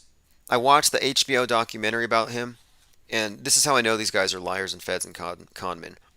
Their story's full of holes. Supposedly, this is the father of who they believe to be Q, Ron Watkins, the 33-year-old who's helping the crack smoker Mike Lindell overturn the election. So here's Jim, and I watched the whole HBO documentary, and nothing about them seems real. But take a listen. Going to the Trump rally. I can't wait to get there. God bless the USA. just sounds sarcastic. I mean, you can see his eyebrows. He's obviously a Satanist. This is the father of someone who is believed to be Q. But he's a very dubious character. Let me just give you one example. So he purchased a domain that sounded similar to Pokemon. You know, like the toy Pokemon. But it was like Poke a Man or something silly like that, where it was basically an adult website that was mocking or making a parody of the Pokemon thing. And he claims that he got a big settlement from Disney, that they paid him for that domain. That's not how it would work. If you buy a domain from an established company, you are a domain squatter, they can sue you. It's a federal crime. There's an entire anti-cyber squatting protection act they put for this reason. So I don't think this guy's story adds up at all. There's no way that Disney would have kowtowed to this creep. But anyway, this is going to be at the Trump rally. If you can make it there, Prince, Michael Jackson, Whitney Houston, Janis Joplin, Tupac, and John Lennon. So let me go ahead and just bring up why I find this to be kind of problematic. Because one, yeah, John Lennon is pretty much Steve Jobs. Who doesn't know this already? And by all indications, Steve Jobs didn't even die. So there's a couple of points I can bring up here. Here's the proof. The proof is the picture. You have the obvious connection between Apple and Apple, Apple Music, Apple computers. Same face, no difference, same glasses, but there's even more. When Steve Jobs died, what do you think Steve Wozniak said? The first thing he said was, Apple co-founder Steve Wozniak sadly told the interviewer, quote, "The loss of Steve Jobs is like the world lost a John Lennon." So Steve Jobs dies, and you're going to reference somebody who died a long time ago? Someone completely unrelated? So this is why I'm saying here that we're looking at world stage characters, and they have their way of revealing it. They have their inside jokes. They love their jokes. So are you saying that Steve Jobs is going to pop up with Akil the MC? Now, if you don't know who Akil the MC is, I don't want to spend too much time on this because I think he had probably acquired a lot of stalkers for this reason. But basically, Tupac was repurposed into... I don't think he's all that different. I mean, he hasn't changed anything. The teeth are the exact same. The only difference is dreads, a little bit of age. But other than that, I have not been able to debunk this one, that Akil the MC from Jurassic 5. And what seals the deal on this one is that a lot of the people around Tupac at the time of his fake death, who have subsequently died, are now hanging around with Akil the MC in Jurassic 5. So yeah, I'm just saying that if this QAnon guy is right, then you're going to see Akil the MC and Steve Jobs hanging out at the Trump rally tomorrow. Kind of an odd pair. Or is Steve Jobs going to put on what's he going to do? I mean, he can't just grow his hair out again? He hasn't changed a thing. These aren't even good disguises. And apparently the CIA is so cheap they can't even fix their teeth. Alright, going through comments. Restless Bear says, who wouldn't hit Alex Jones with the soap bottle? I happen to like Bill Hicks. And I think this performance art piece is doing very well. I think it's done well. He's a great actor. Crisis actor. Cries on cue and everything. But I just don't mistake myself. I don't make the mistake myself of thinking that he's a, well, outsider. Okay, here is Steve Wozniak, Apple co-founder, commenting on the death of Steve Jobs. And tell me this doesn't sound strange to you. I was so stunned because I have very dramatic memories of where I was when the Beatles were on Ed Sullivan, when I heard that JFK had been shot. Okay, wait. We're talking about your friend here, and you're bringing up JFK. Lickety Splits is foul. Lickety Splits is foul, says not cute, and I appreciate the support. I really do, because this channel was demonetized when we really started to have a lot of fun. We were doing a lot of things, billboards, we were crowdfunding things, and the demonetization process does restrict the amount of time we can do this because I have to do other things. So anybody who throws down support for this channel, I want you to know that it does translate into more live streams, more calls, more work. Anything that you subsidize, you get more of. Basic law of economics. anything that you tax, you get less of. And what they do is they want to make it expensive for you to speak your minds. Okay, let me play this again. Steve Wozniak mentioning JFK, another hoax. But anyway. I was so stunned because I have very dramatic memories of where I was when the Beatles were on Ed Sullivan, when I heard that JFK had been shot, and I'll never get this memory out of my head, just where I was, just getting a phone call from a reporter. And they just said, "Have you heard the news?" And I instantly knew what that meant. And that was just a total shock. Like, what do you say? It's like the world lost a John Lennon. It's like the world lost a John Lennon. It's like the world lost a John Lennon. The world lost a John Lennon when Steve Jobs died. So anyway, Steve Jobs and Akil the MC will be at the Trump rally tomorrow night in Arizona, Saturday, January the 15th. Go get your autographs. All right, we talked about the impersonator of Tom Cruise that was kicked off of Instagram for impersonation. How the public can no longer tell the difference between real and fake. I mean, we've already known this. Let's see what else we have here. Joe Rogan is a menace to public health. We called this last year, that Rogan would be used as a pretext to censor everything. 3 asteroids are going to kill us on the 13th, so 2 days ago. We must be in a Mandela timeline where that didn't happen. Let's see, there's some more drama here with this couple. Their photos all look staged. And this is so gross. Like, she's like rubbing his feet. Why would you even take a picture of that? Powerful men worldwide now on the brink of breakdown. Maxwell loses bid to keep names sealed. The criminal Johns are going to be exposed. We'll find out. We know Donald Trump flew the Lolita Express 6 times.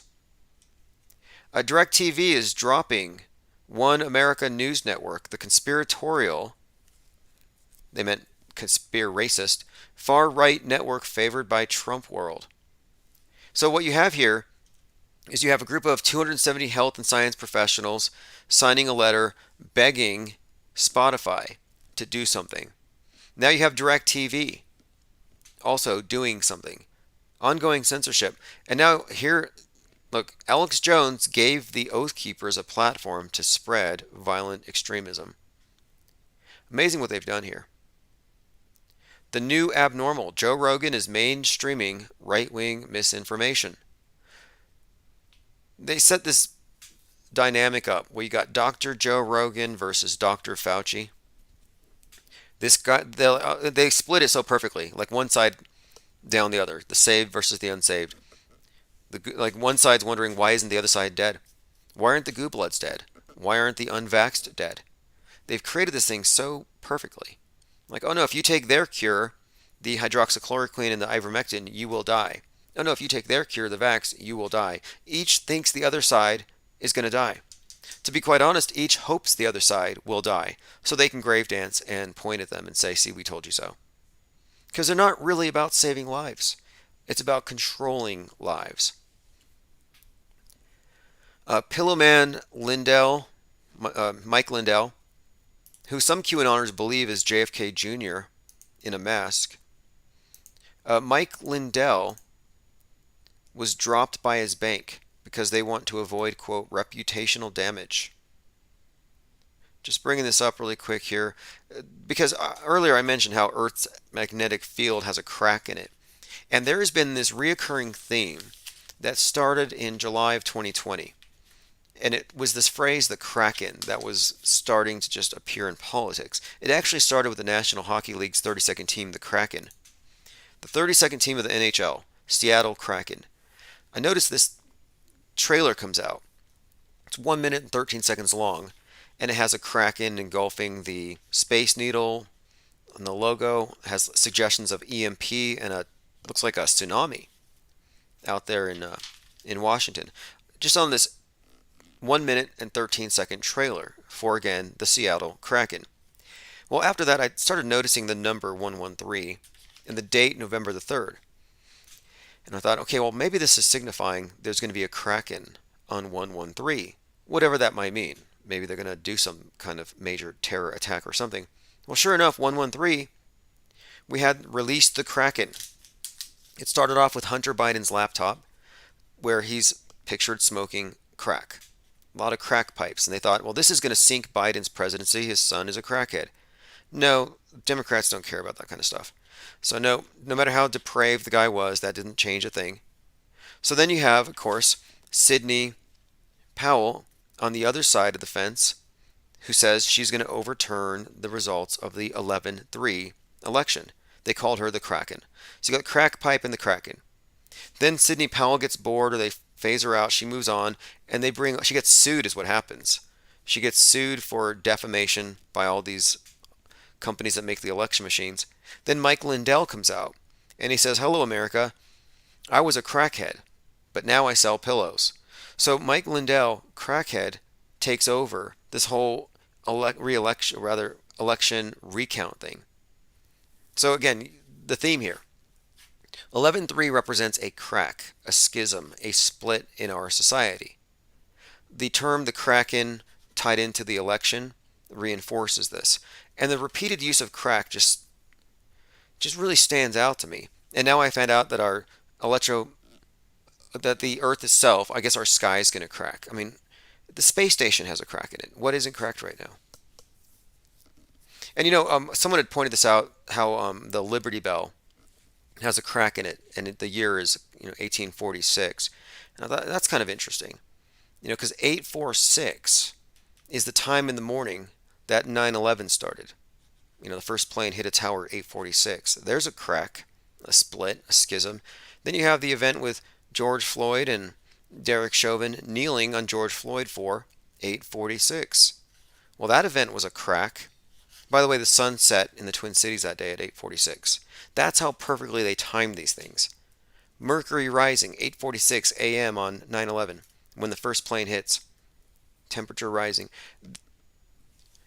All right, let's get back into a list of comments. Commenter says Nelson Mandela's prisoner number was 46664. Alleged terrorist blowing up the power grid. I've seen that prisoner number before. I think the other day we were talking about the Mandela effect and the forbidden Mandela effect, the one they don't mention. The ME that shall not be mentioned. They don't want to scare away new members to the cult. The one where they put a tire around your neck? I think that was the Mandela effect that was created by Winnie Mandela. They call it necklacing. It's what they want to do to the Mandela effect non-believers and deniers. Because if you don't believe in the Mandela effect, you are a Mandela effect denier. Just like if you don't believe in climate change, you're a climate change denier. That's their rhetoric. Let me play this clip. This is Mike Lindell announcing today that in addition to being deplatformed, he's received a note that the bank doesn't want him anymore. My store for all the entrepreneurs, and they want us to leave their bank. What you're going to hear on these recordings are horrific. Because now that it's manifested from this, Steve, they're bringing back a year ago, and all these terrible outlets like the Washington Post, and I just had a call from the Guardian today, and then you have the Daily Beast. All of these outlets now are re-attacking me again, trying to say I'm some kind of a let's subpoena Mike Lindell's records. As you know, I went after Pelosi and that big. Anyway, this is World Wrestling Entertainment. Politics, it's show business for ugly people, and the people can't make it in Hollywood. The gags, the Government Actors Guild, nothing about it all that entertaining. Stuart Rhodes is the name of the guy with the black eye patch. This is the guy that's the head of the Oath Keepers. And he's the one who was trying to start a civil war, supposedly. I mean, we all know that the event on 1/6 was literally a guided tour and bad performance art. I mean, there was a rally out there and a simulated riot, but anyway, his name? Rhodes. Stuart Rhodes. He's the face of the Oath Keepers, another one of these Fed-controlled movements, but they are trying really hard right now to say that the only reason why this guy, this obvious actor, central casting bad guy, anti-government activist, this guy was only given a platform because of conspiracy monger Alex Jones.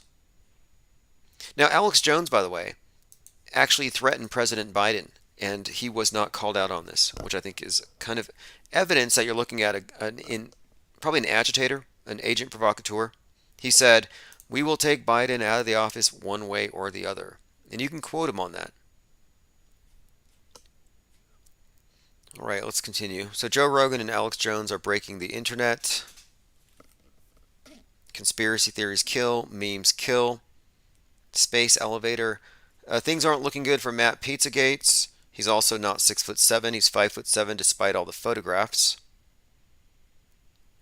YouTube is nothing but misinformation now.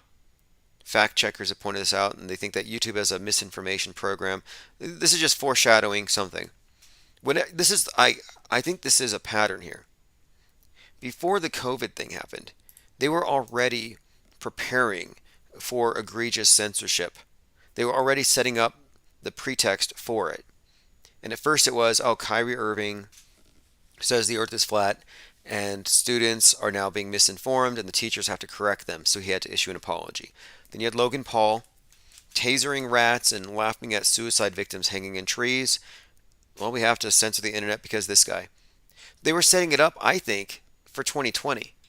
I think they wanted to have everything in place so they could take down anybody they needed to, and now they can.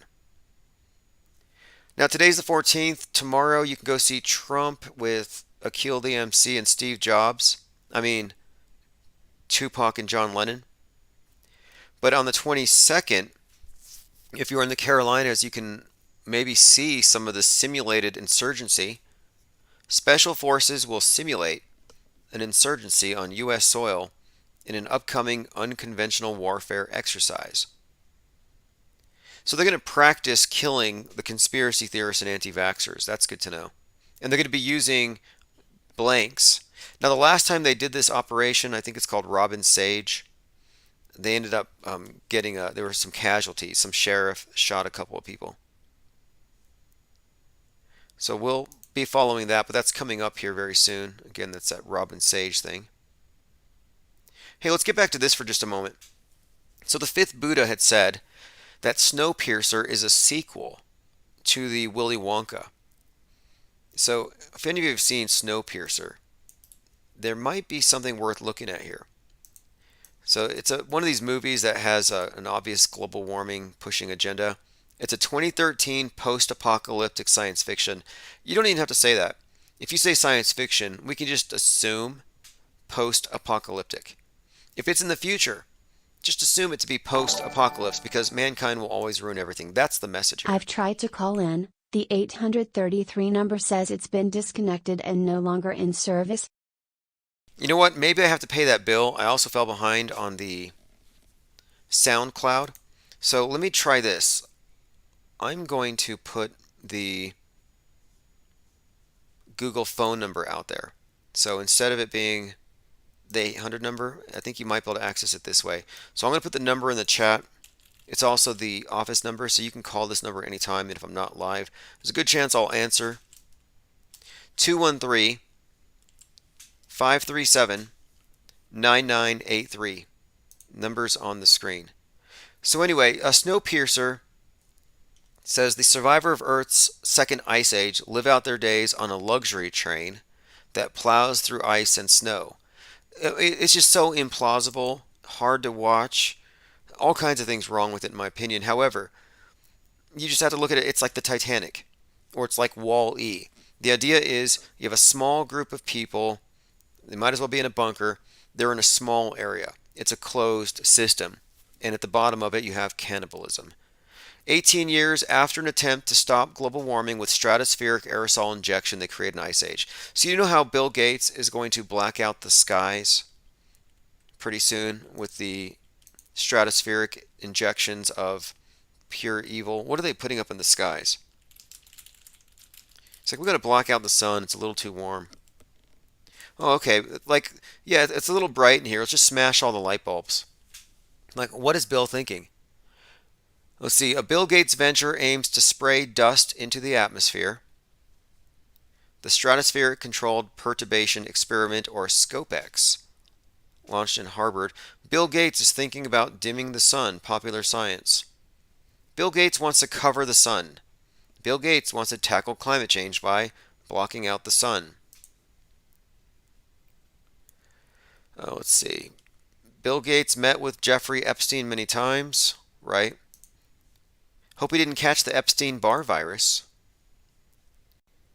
So anyway, let's get back on topic here. Just everything's post-apocalyptic. So apparently, Snowpiercer is what happens after we let Bill Gates block out the sun. We're going to have another ice age. And if you're lucky, you'll be cramped into a train where you will be eating the people at the back, I believe. I think that's how it works. But anyway, the point of it is, this movie is like a grim retelling of the Willy Wonka story. It's all in the subtext. It's kind of a parallel narrative. Very curious they did that. Worth looking into. Look up Snowpiercer and Willy Wonka. I think some pretty large channels have actually looked into this thing. You see, here it is. The Snowpiercer sequel to Willy Wonka and the Chocolate Factory may not be as crazy as it sounds.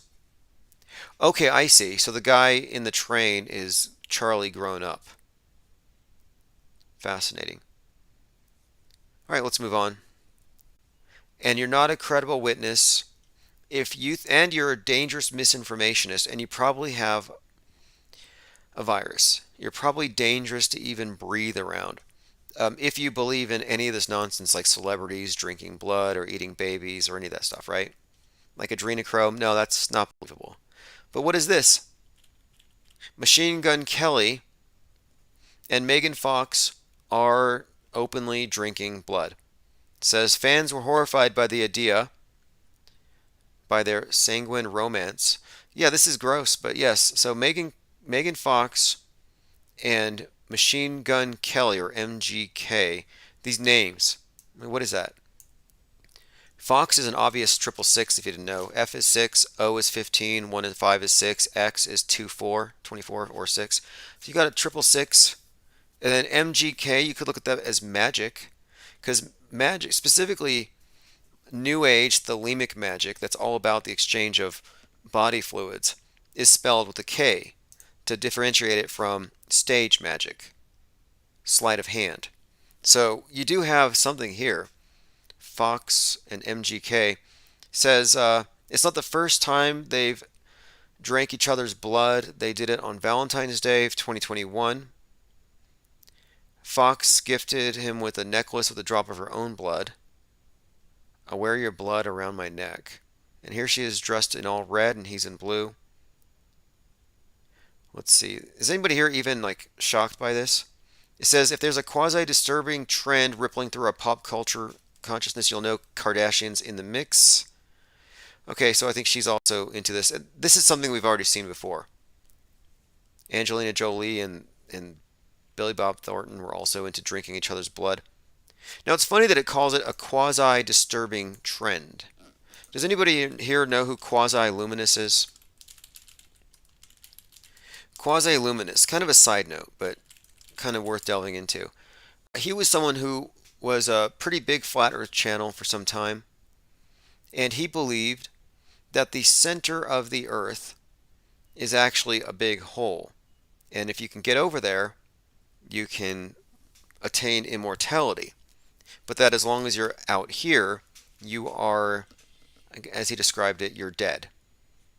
You're legally dead. You're basically, you have to make it to the middle. And so he's always pointing to the compass. We're talking about this guy named Quasi-Luminous. The thing about Quasi-Luminous is he's part of this cult called Blood Over Intent.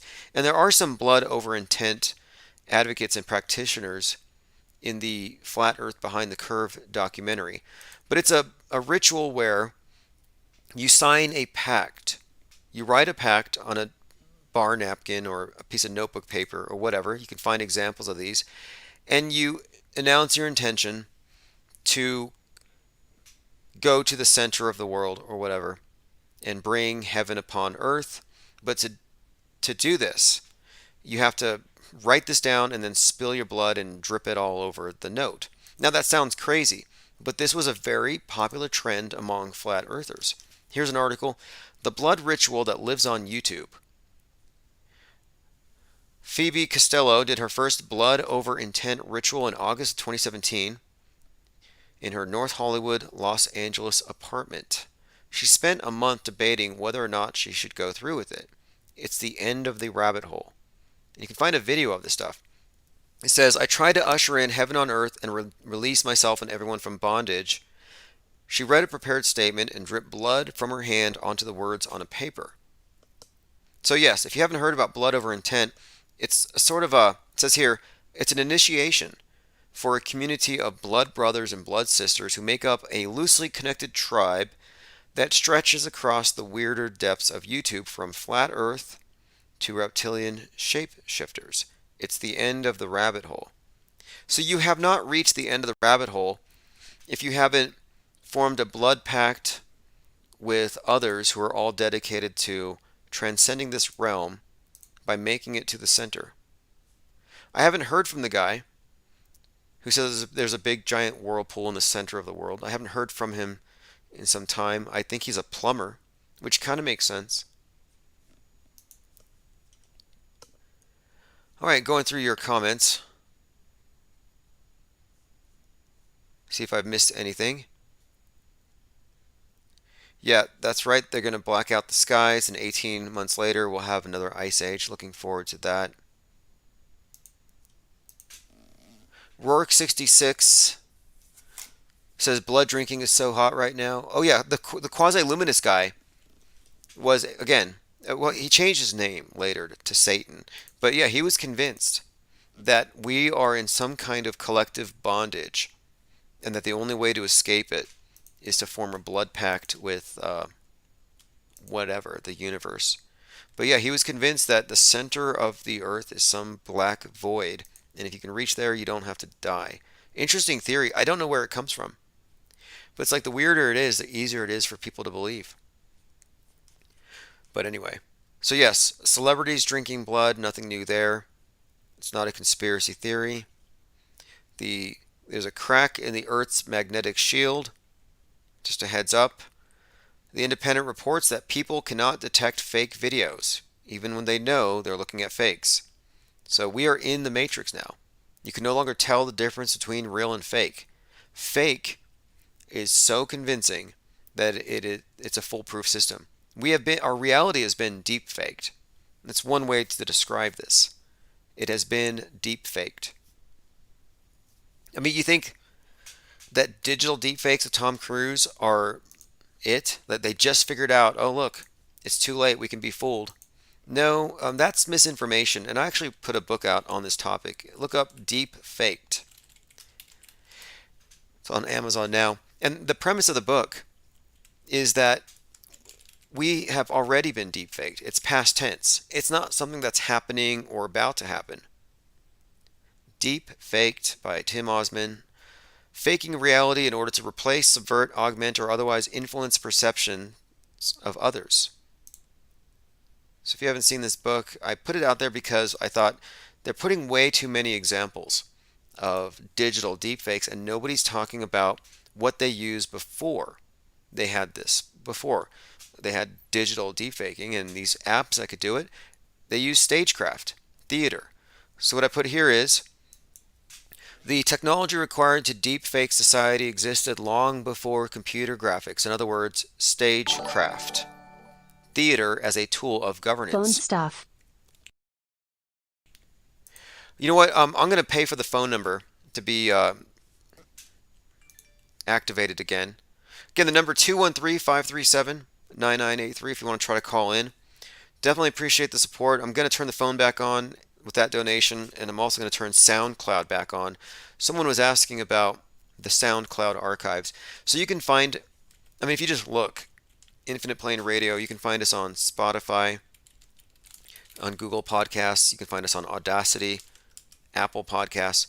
Anywhere there are podcasts, you can find us. However, only on SoundCloud.com/Infinite Plane Radio can you get the MP4s. So you can get them from the video sites. But my point is, if you go to SoundCloud, you just get the audio. But if you go to the SoundCloud archives, I have the full version downloadable for you. But I will take care of that, and we will be live for Infinite Plane Saturday. Because what I don't want to miss voicemails that people are leaving when we're not live. Again, I appreciate the generous support. That will definitely support. That's $33 will cover these two expenses. Sometimes it feels like we're on a wagon that's falling apart as we're traveling, like the Oregon Trail or something. We've got to fix it on the go, and I'm fine with that because I'd rather fix it on the go than stop. So I appreciate everybody supporting, even though we have to sometimes build things piecemeal, but we have big plans, and it will be realized brick by brick. Of course, wouldn't be possible without everyone wanting it to exist. Even without financial support, just showing up, participating in the chat, being a part of it is all it really takes. So I appreciate everybody taking the time to be here. And to not be one of those persons huddled in their basement with a fishbowl over their head. Commenter says, Elizabeth Bathory, blood drinker. Right. And wasn't Madonna in a bloodbath right before COVID, and she called COVID the great equalizer? Madonna, who's figured out she might be the best case for adrenochrome, now that I think about it. Either that or they're hiring replacements and putting masks on them. Here we go. Watch Madonna's bizarre quarantine bloodbath talk. COVID is a great equalizer. I added blood. It's not a bloodbath. It was just a bath. She had rose petals in there. But here's Madonna, adrenochrome junkie looking about 20 years old. And she's, 60? And here she is in her bathtub. The thing about COVID-19, it doesn't care about how rich you are, how famous you are, how funny you are, how smart you are, where you live, how old you are, what amazing stories you can tell. It's the great equalizer. Anyway, I think in one of her videos she was using a Corona typewriter like the one that Tom Cruise used. Did you see the story? I'm bored with Madonna at the moment. Not Tom Cruise, Tom Hanks. Tom Hanks, when he caught COVID, he was on a Corona typewriter.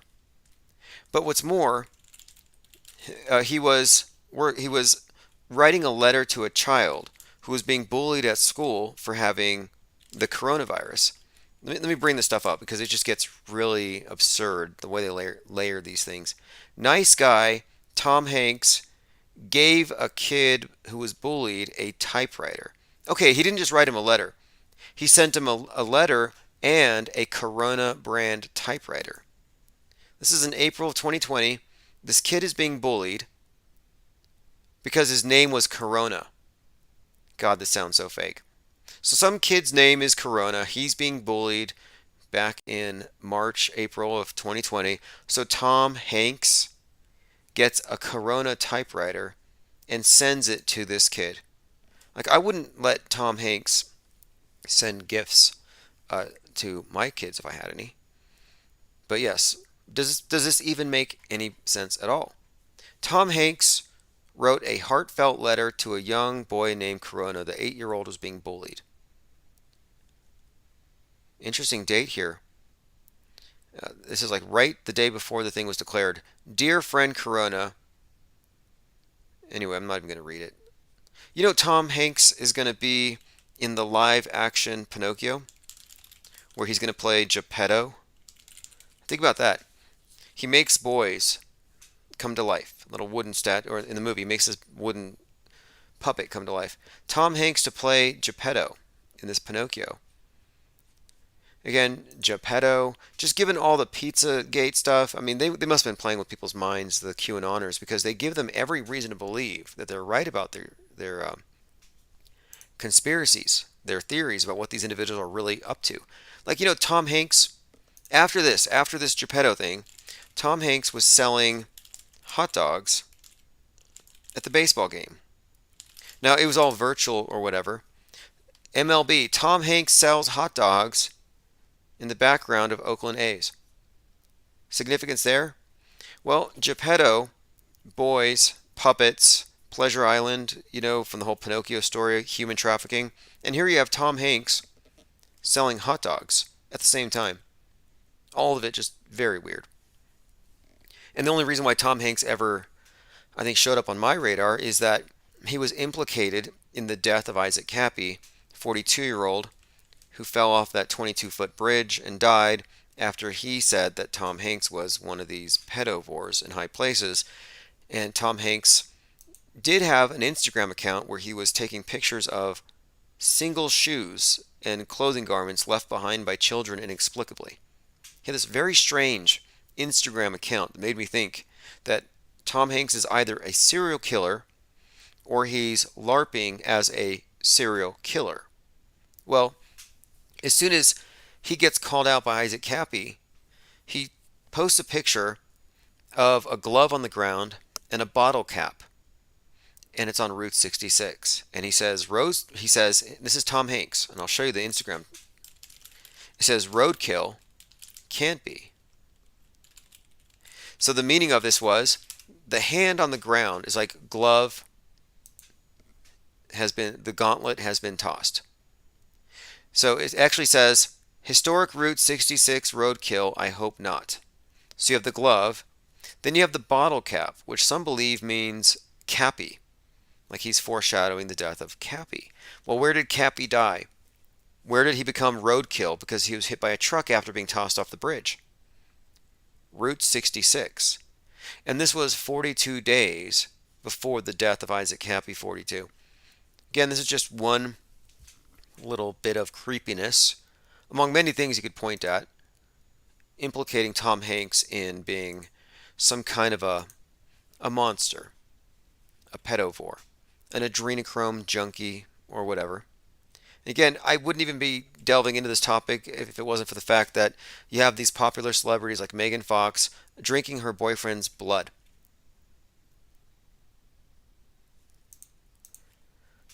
All right, I'm going to go ahead and go through the comments one more time. I will get the phones fixed now, right after this live stream. Crazy Man says, I'll have to find it, but Tom Hanks set someone a typewriter up here in Canada. Commenter says, Gepedophile. Yeah, pretty much. Look, he was in a film called Inferno, about a super virus called Inferno. And then he catches COVID, he goes to Australia, he's in quarantine, and I'm like, wait, this is exactly how the movie Inferno started, where he's playing a guy who's in a hospital.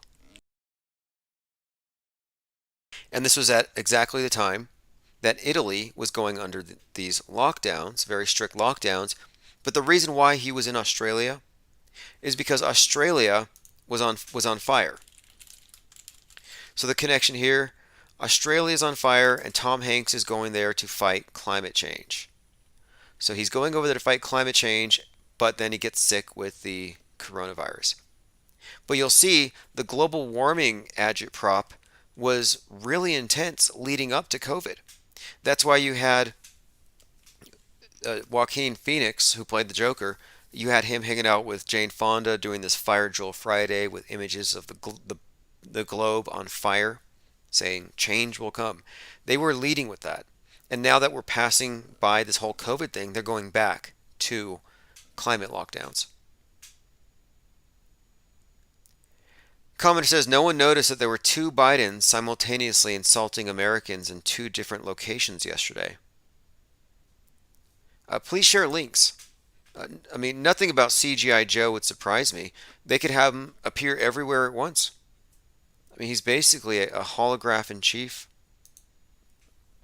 And how many times does he need to say President Kamala Harris? You know, I think we all know what the real agenda here is. Again, if you're not aware of it, tomorrow or Saturday, the 15th, there's a Trump rally. So Trump's going to be doing something. It should be interesting. QAnoners do believe that Tupac's going to show up with John Lennon. Here's a copy of, man, this is disturbing. This is the actual note from Discord. So let's say you were a member of the Fakeologists Discord server. This is the message that you got today. Hello. Your account is receiving this notice due to participation in a server that violates our community guidelines. Fakeologist.com allows or facilitates the spread of misleading or harmful misinformation. Please be aware of the purposes of the servers you join.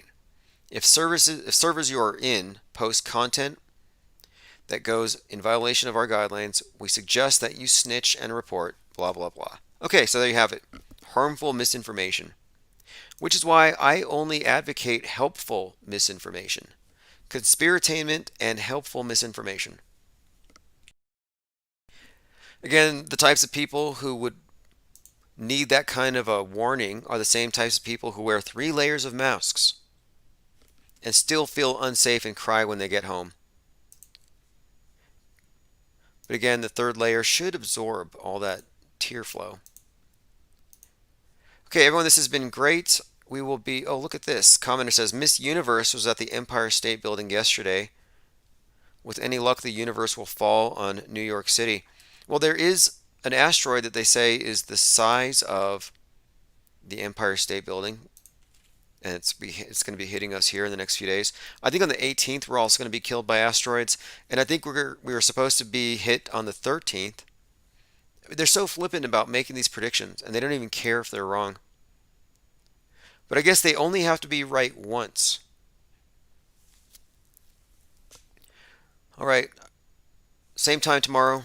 Actually, tomorrow, Saturday. So Infinite Plane Saturday, we will probably start early. This is Hoaxed World, Chapter 1, Gods in the Sky, by Post Globe Awareness. I'll put a link in the chat. Thanks everyone for hanging out, and I want to say thanks again to supporters of the channel, participants, and to Not Cute for the donations. I will definitely get the phones back on. The 1-800 number will be turned back on here shortly. So if you want to leave voicemails, it should be active here. Look, staying healthy isn't easy. Oh, look at that. This is how they extort you. You don't pay your bill, they make you listen to ads for 30 seconds before you listen to a track. That's some manipulation. And I noticed that the ads that they put on YouTube, the ads are specifically designed to be obnoxious. They might as well just blare sirens. Have a computer voice calling you a cheapskate. Anyway, here we go. This is Hoaxed World, Chapter 1, Gods in the Sky, Post Globe Awareness.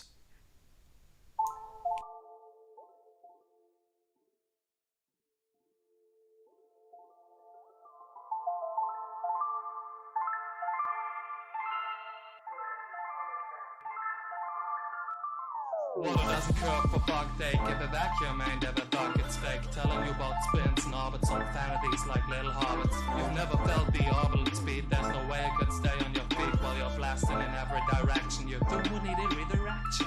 You've never ever thought about this, just accepted it, that's the way it is. They've taken your mind, crawled it a rod, indoctrinated it with a foreign thought. Talking about their imaginary friend, helping the masses to make life bend. Concept for water on the ball, like it could stick to a wall. Vast bodies of water won't ever display the complexity a globe would portray. They clearly meet that ability, no way to form that kind of stability. And before you get off on your water drops, you have to know a thing about the ocean stops. Cause they got waves rising and falling, destroying your fallacy about surface tension. In fact, why you would even mention. But gravity, you rush to say, John Law with a role to play. Substitute of Abrahamic God, result of adjustment to a dying God. You already have a Babylon 2.0, a fucking update here to run the show, and you don't even want to know.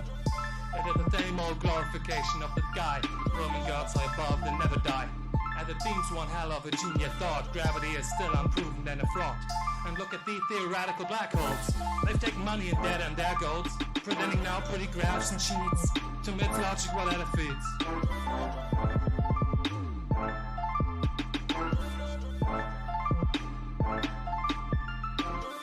By virtue of an object's mass alone, no attraction to its center was ever shown. Mathematically doomed and believed. Many generations gotta see. CGI is the best out of space you get, and they fail like 500 years yet to show you a spinning ball with water on it while it delves shooting in elliptical orbit. Avoiding A360 pan at all costs, moon landing dead or unfortunately lost. Unable to evidently prove the ball. It's the mechanics of the false wall.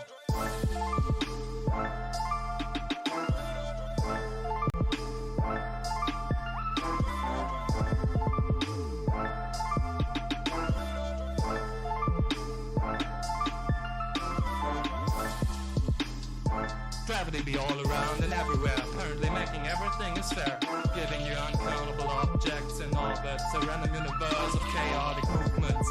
The Earth shooting in every direction, couldn't have thought out a more alien fiction.